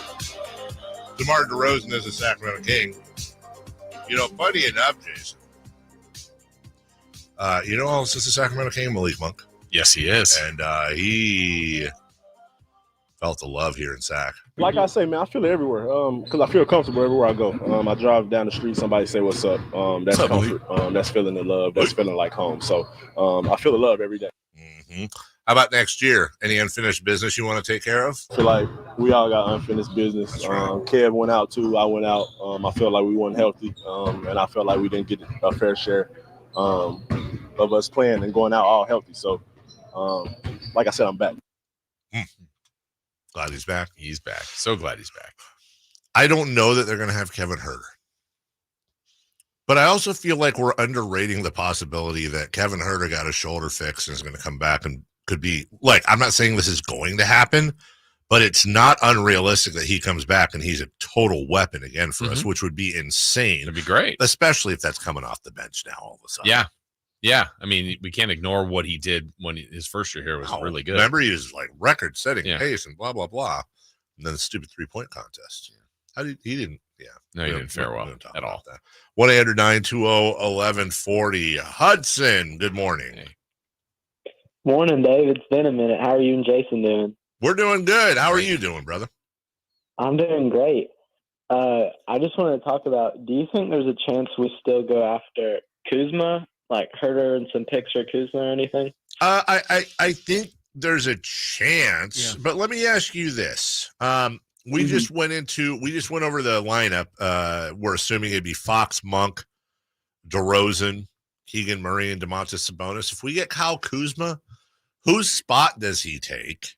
And do you think that makes now that we've got DeRozan, who's a guy that'll hold on to the ball for a little bit? Kuzma's kind of the same way. Do you worry like me a little bit that wouldn't have the bite that it did pre DeRozan? And I don't even really know. You really think they're going to keep they're going to start Monk, or you think they'll keep him on the bench? It's what we were talking about in the last segment. Is I'm just based on the fact he came back. He wants to start. It's not like it's outlandish to start him anyways. He obviously, I don't think he wants to set up any issues, or I just have a weird feeling they're going to start him. But I fully admit, like Jason said, there's 4 guys that are going to start: Fox, DeRozan, Keegan, and Sabonis. Monk's the one guy we're both the most unsure about, but I'd lean towards he would. Yeah. If you got Kuzma, I think then Monk goes to the I bench. agree. That would be my guess. I agree with you, but I just don't know. Go ahead. I would not be mad at it. I feel like that's Monk 6 man a year just coming off the bench. It makes sense. It's a nice little fire to have coming off the bench. And I mean, if you could get Kuzma, I mean, I love Huerter, but I just feel like he was kind of underwhelming last year. And then injuries happen, but it's just it doesn't seem like he's the same guy. No, I look, I agree, and I don't know if that's the injury or not, but he was certainly not. He certainly was not the same guy after that 3-point contest. Yeah, so I think Herter, if he wasn't dangled before, will be a guy that I think would be coveted. Herter's still a good player, size-wise, 6'7", shooting guard, can shoot it in the right offense, contract's favorable. I'm sure the Kings are thinking about or talking about maybe a Kuzma thing if it's possible. I think, again, so let's look at that move. If they did that somehow, I don't know what it totally would cost them, but if it's Herter involved with a pick or something like that or something else, again, I think it's a really good offensive team. It kind of balances you out size-wise better. Like, I think then you go Fox at the 1, DeRozan at the 2, Keegan at the 3, Kuzma at the 4, Sabonis at the 5. That bunks your 6th man coming off with Carter and Ellis and McLaughlin and Lyles and Len. Yeah, I think that's a good team. It's a deep team. Yep. And then it's just, you got some defensive questions. But again, I don't think every team has some flaws. I mean, I think Boston's obviously the most complete team, but other than that, you can find, boy, who's going to score when you need it? Who's going to stop people when you need it? Are they too big, too small? Like, nobody's going to be perfect, and you're going to keep working at filling in your weaknesses. You're also starting. I mean, I know it's close with Sabonis, but you're basically starting 4 20-plus point scores. Yeah. I mean, you're 4 of your. Someone would get hit there. Yeah, exactly. That's not sustainable. Yeah. I would look. I think if they traded for Kuzma, and let's just look at it very simply. If you trade effectively Barnes and Herter out of your starting lineup for DeMar DeRozan and Kyle Kuzma, you got better. You did. You got demonstrably better. It's just a matter of are they the types of players that can fit in the Kings system without disrupting or dramatically changing it? You got better in the starting lineup. You have the 6th man of the year, or should be 6th man of the year in Malik Monk. You added through the draft. There's all that other stuff. You got defensive guards you can bring off the floor to pester and Marcus Smart their way around, if you will. I think that team ceiling Western Conference Finals. That's a hell of a ceiling. It's a great ceiling. It's a hell of a ceiling. I don't think a championship is their ceiling. I don't think that is a championship team. Mm-hmm. Maybe NBA, maybe they're a Dallas and sneak into the NBA Finals one year. And okay. Yeah, we'd all take that. But I'll ask you, Jason, would you, because everybody's different. If I told you that you had a choice between, let's just say, making the Kuzma move, adding that to DeRozan and everybody else, Fox is going to re-sign in a couple of years, and I will tell you that team would be a top 5 Western Conference team for the next 6 years. And in those 6 years, there would be 2 Western Conference Finals berths, 1 NBA Finals berth. And then at the end of those 6 years, that's when the Sabonis Fox, thing breaks up. But I guaranteed you they would not win a championship. Would you be in favor of that move? Yes. Okay. Yeah, easily. Okay. Yeah. Because I mean, the guarantee is the part. Like, if you told me whatever they do this move and they're guaranteed a title, of course I'm picking that, but I don't know what that is and how you could do it. But that other thing sounds like they are a relevant team, a great team. There'll be great moments. I mean, 2 trips to the conference finals and 1 of the 2 trips and 1 of the finals. One more than they've ever had here. And then you're not winning a final. Yeah. That means Fox nor Sabonis will win a finals here. Yeah. Okay. Yeah, I would sign up for that for sure. Look, we just came off a year where we were complaining about battling for the play-in and how rough that was. Yeah, all those other times would be great. Yeah, because you also have the other thing, which is that also guarantees you maybe not a championship, but it guarantees you a lot of success in the next 6 years versus maybe not making the Kuzma move, making some other move, and then you suck. Right. Like, it gives you a floor, basically, for sure. As well. And that's what I struggle with. Yeah. I try not to be championship or nothing. I do want a champion. I mean, of course everybody wants one. And it is hard to not be title or bust sometimes. Yeah. Well, we talked about it earlier. I mean, again, I think there's a large number of teams in the West that are finals participant worthy. It's just who's it going to play out for, right? Who's going to get the breaks? Who's going to have a non-injury year? Who's going to have career years? Hold on a second. I'm sorry. Our last caller, that was Sheretz's kid. That Hudson. Was it really that? I had Hudson? no idea. I was thinking Huddy, but I didn't know it was I him. had no idea. Yeah. Yeah, he just texted me. He said, I heard you had a special caller. I had no idea. By the way, all grown up. Our good friend, ex-PD, ex-board op, whatever, Kevin Sheretz, my former roommate, good friend of yours. He's got 3 kiddos, and his eldest is Hudson. By the way, did you pick up? Here's what threw me. Did you pick up a little of that Georgia accent he must have now? No, I just heard him say it's been a minute. So I'm like, Right, which I didn't. And I remember him saying that. And that was weird to me because I don't remember him as a caller. Yeah. He was saying personally, I mean, we used to babysit. Yeah. There was a twang. His kid has a twang? Well, I didn't know that, Huddy. So give the family our love. Yeah, I had no idea. So I was like some dude named Hudson. I would have fawned all over him a little bit more. All right, we'll take a break. When we come back, what to watch? We'll follow that NBA free agency on this day as well. Then we got crosstalks with Styles and Watkins all coming up right after this. Subscribe to Sacktown Sports on YouTube and watch the Carmichael Dave Show with Jason Ross, Styles and Watkins, and the Drive Guys. Live Monday through Friday from 6 to 6. Plus view archive shows and exclusive content. Subscribe at youtube.com/Sacktown Sports. Hey, what's up, everybody? It's your boy, Kyle Draper. Equip your staff with top-notch uniforms, professionally cleaned and delivered weekly to your workplace by Alsco Uniforms, proud sponsors of the Sacramento Kings Mop Crew. Our services include uniforms, towels, floor mats, mops, first aid supplies, and restroom essentials to uphold cleanliness and safety standards in your business. Discover why it pays to keep clean with Alsco Uniforms. Visit alsco.com to learn more. Again, visit alsco.com. Hello, Sacramento. I'm Emran Pilati, owner of True Sports Cards and Collectible Store here in Rockland, California, and the host of the True Sports Cards Show that airs right here on Sacktown Sports 1140 every Saturday from 10 to 11 a.m., where we discuss the latest trends, hottest products, and deliver exclusive interviews with other industry leaders. And don't forget to visit our shop, True Sports Cards, at 6661 Stanford Ranch Road in Rockland and see what we have for all your sports card and memorabilia needs.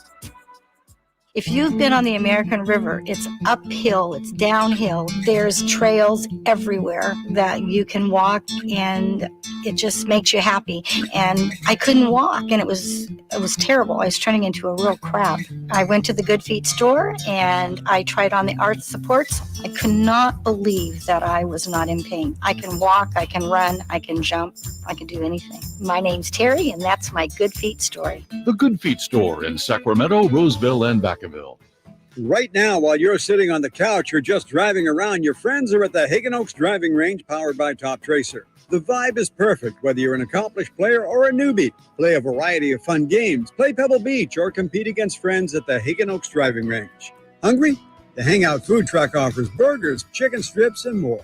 Check the summer-long free concert schedule. Be a part of the fun at the Hagen Oaks Driving Range, Fulton Avenue at Cap City Freeway, open until midnight. 18 number ones. What was I thinking? Countless ACM and CMA awards. Sold out world tours. And now Dierks Bentley is coming to Sacramento for Country in the Park 2. September 28th at Hart Health Park at Cal Expo with Parmalee, Dasha, Kelsey Hart, and more, plus line dancing, food trucks, and more. Tickets available now at CITVFest.com. Brought to you by Bonnie Electrical Heating and Air and the U.S. Marines.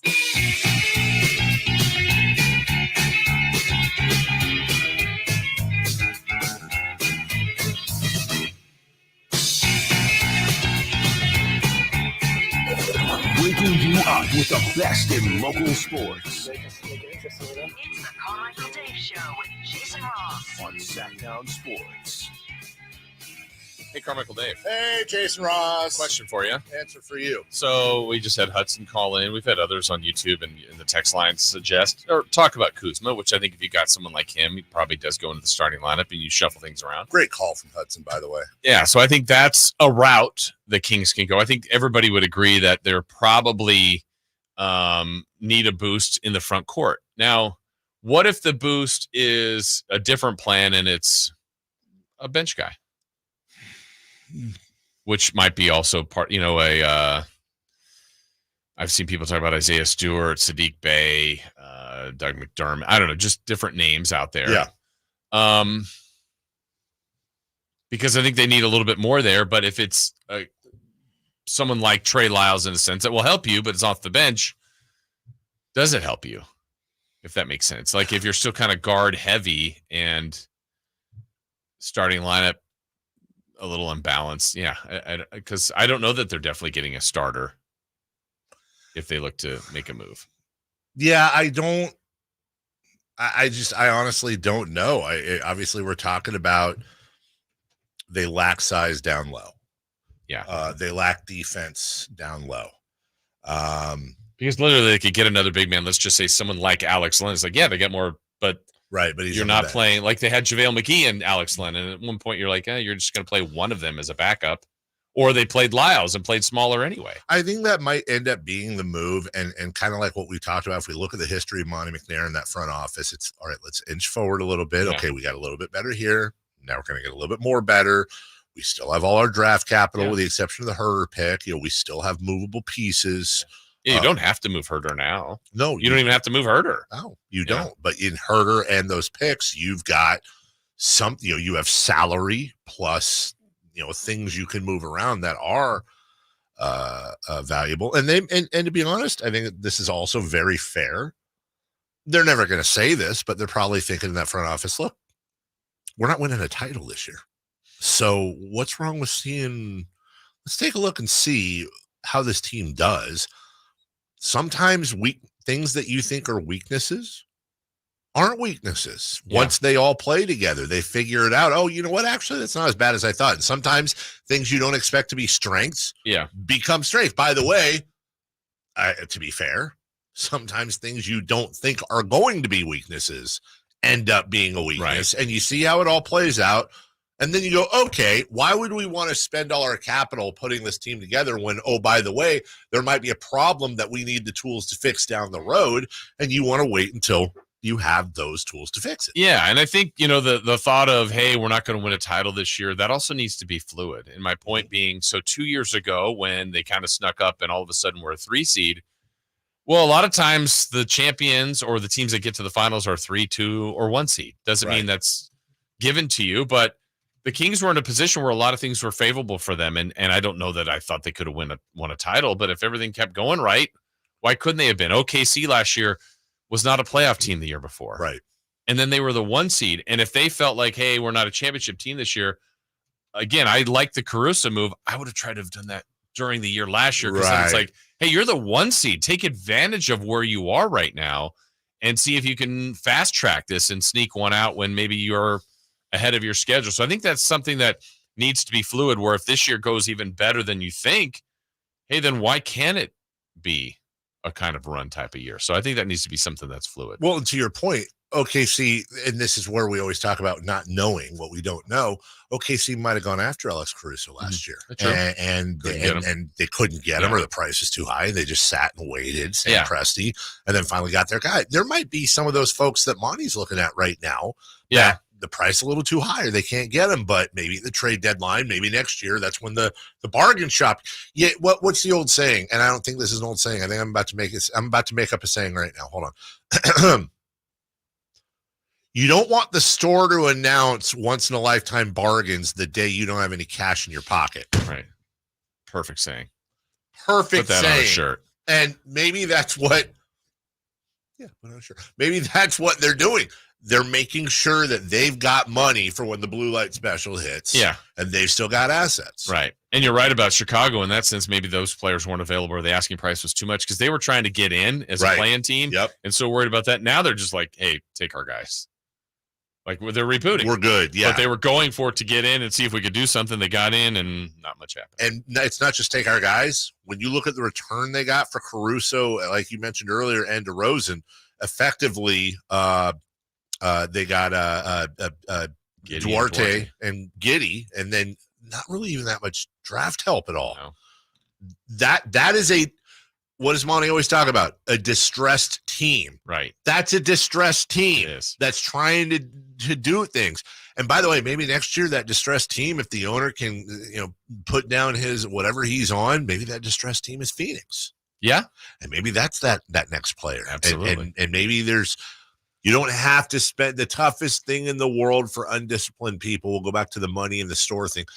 The toughest thing for undisciplined people to do is to keep the money in their pocket and walk out of the store with nothing and wait for the stock to restock. Right. And that may just end up being what's going on right now.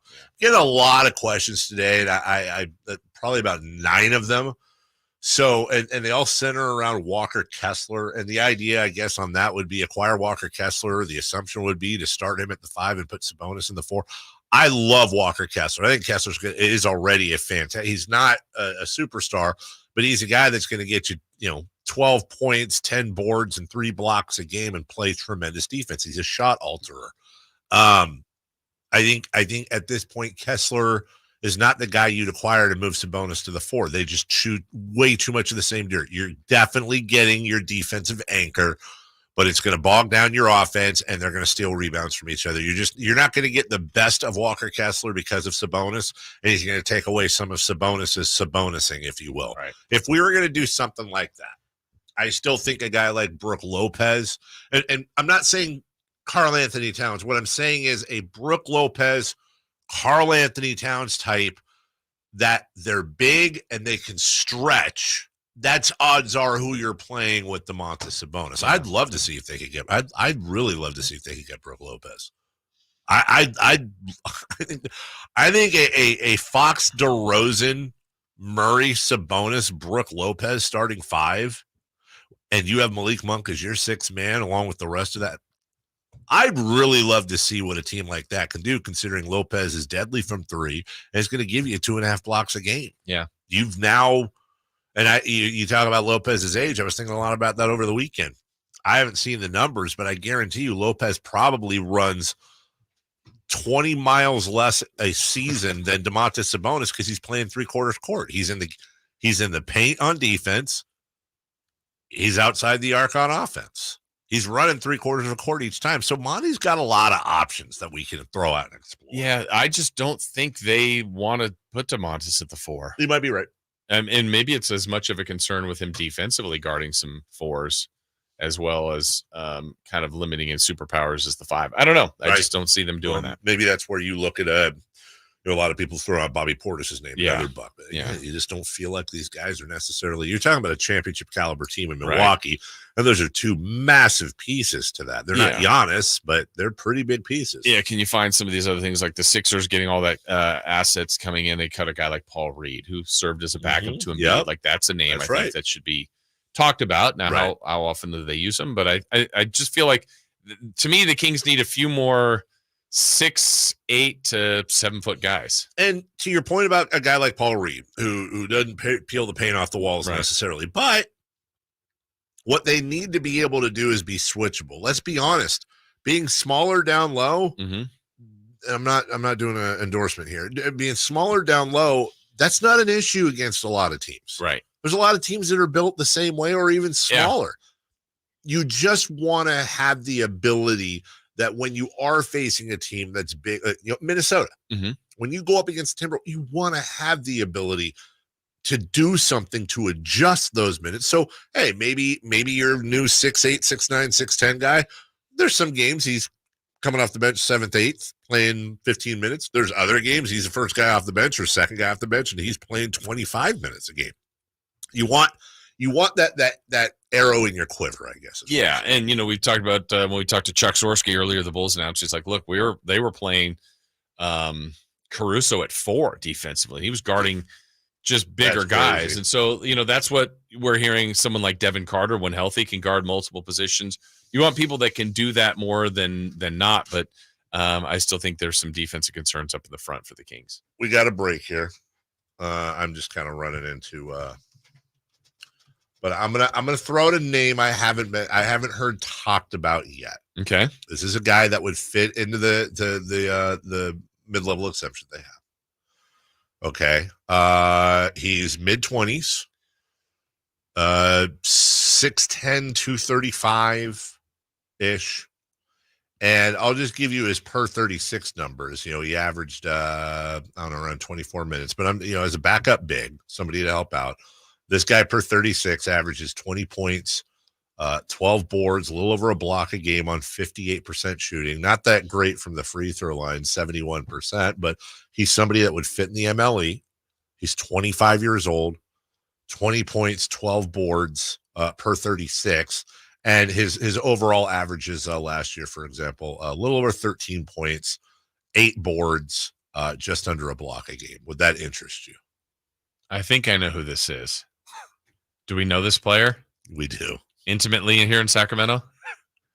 Honestly, that name was mentioned the other day. Was it? And they said that fit-wise right now, yeah. I mean, honestly, right now? Yeah. Would the fit be bad? Let's put it this way. It wouldn't be popular. It wouldn't be popular, but it would be a lot better than it was. And different expectations, right? Much different expectations. Are you going to say who it is? I was kind of waiting for you. I'll have you say it. When we come back, we'll I'm looking at the wrong team. Are you going to torture them? I'm not going to torture them. I don't want them to torture me. Forgot. He's on an expiring. So it's an experiment. $12.5 million expiring. We'll give you guys the break. We'll come back to you who we were talking about right after this. Kevin Herter plays here. It's Herter. He's been hot. He fires. He's still hot. Kevin Herter from downtown has a 15-point first quarter. Sacktown Sports is your proud home of the Sacramento Kings. The wild-eyed Southern boys are back. 38 special. Rock it into the night. Friday, July 19th at 7:30 at the venue at Thunder Valley. With Lou Graham, the original voice of Foreigner.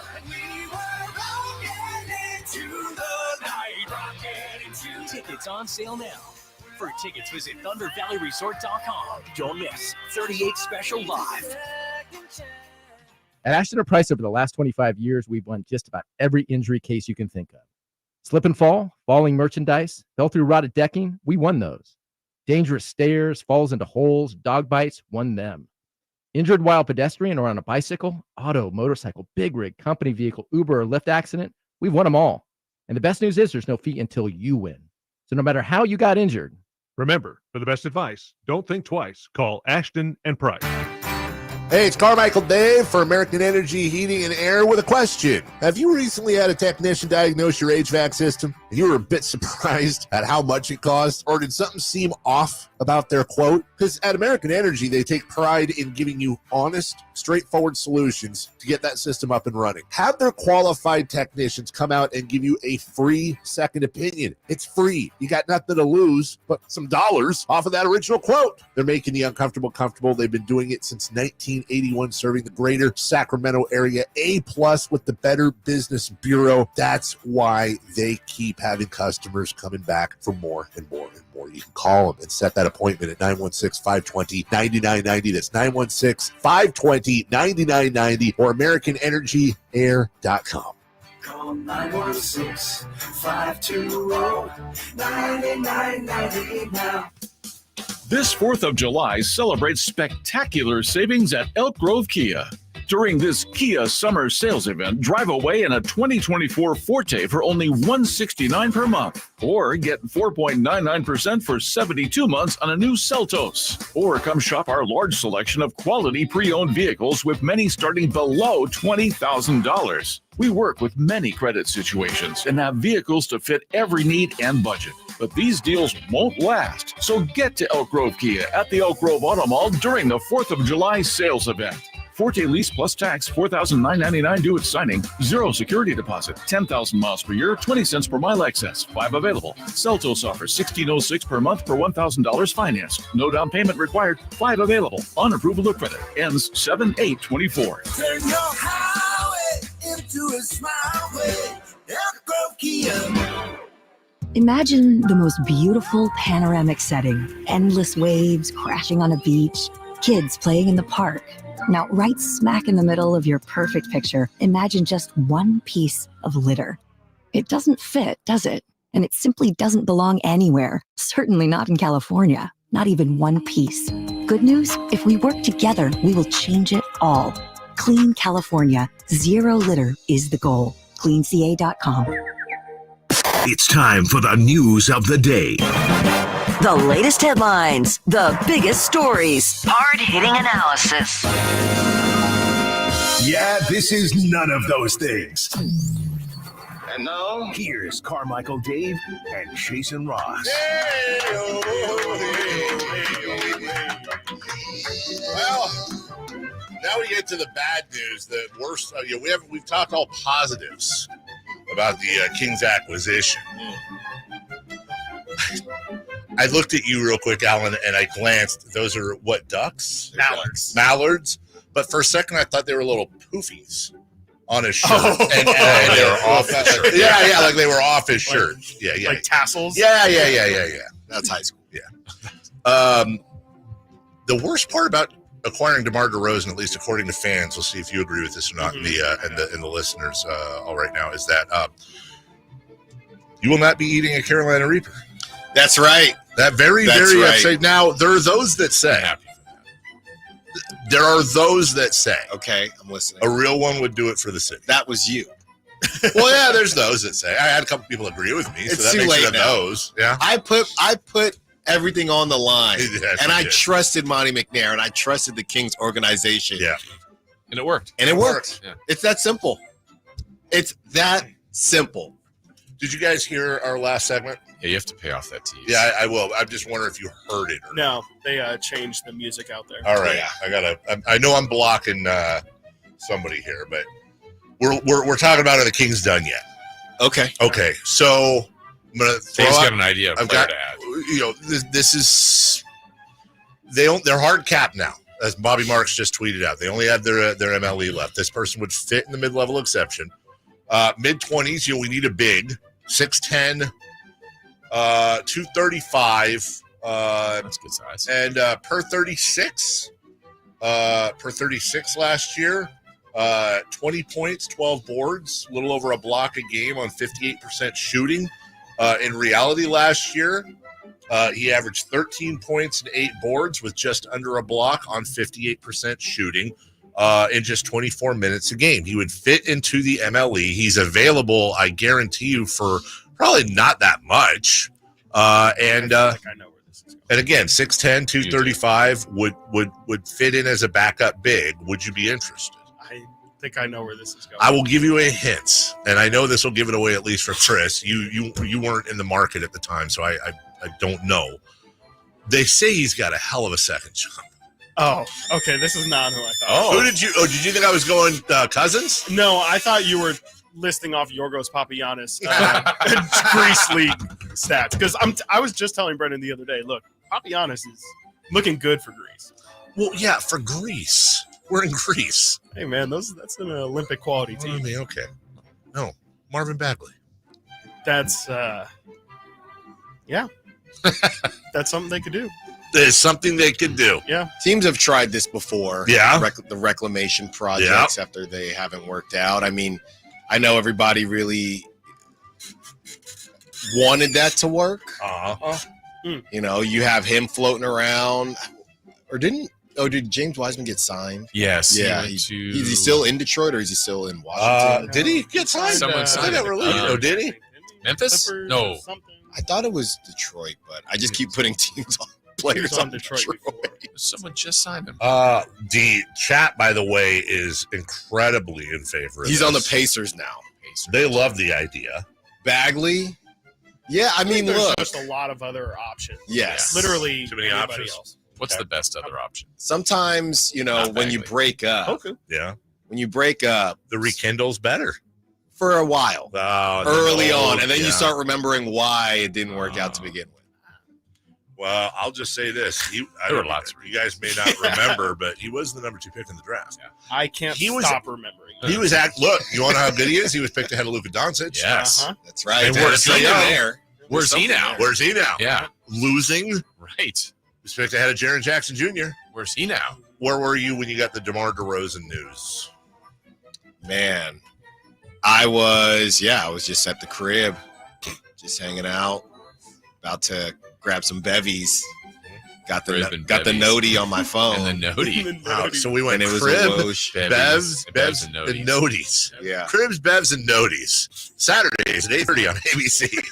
Gotcha. Okay. I know where Chris was. Where was? I was like 10 feet away from Jason. Oh, at the Class I think 8. we had just talked about it. We just saw, and then all of a sudden, I think I saw you. Like all of you were. I'm like, oh, something Yeah. just happened, and then It happened. Yeah. Is part of the reason you are a fan, Alan, because this is in some way, even though DeMar DeRozan is 6'6", 6'7", but this is kind of, how would you say, Zont adjacent because of the music video and the connection there and all that, that maybe there's a chance we're going to get some friend. friend of a Kendrick friend coming might in. slide through. Yeah. You know, was it you who said, I can't wait for them to play Not Like Us Yes. every time he makes a three? Are we Yeah. sure they're going to do that? No. they might do. But I would say this.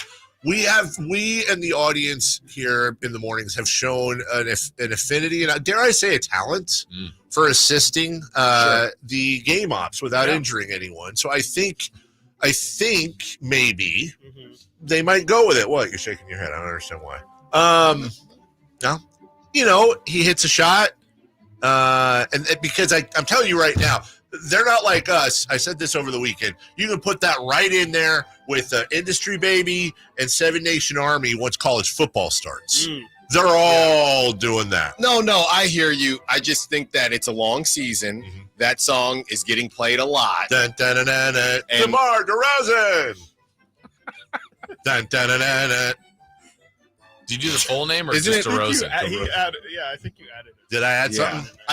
You're wording the throes of You're it. making it sound more like an We're- arena, though. La la la la la. Yeah. Yes. We're in the throes of it. It's December.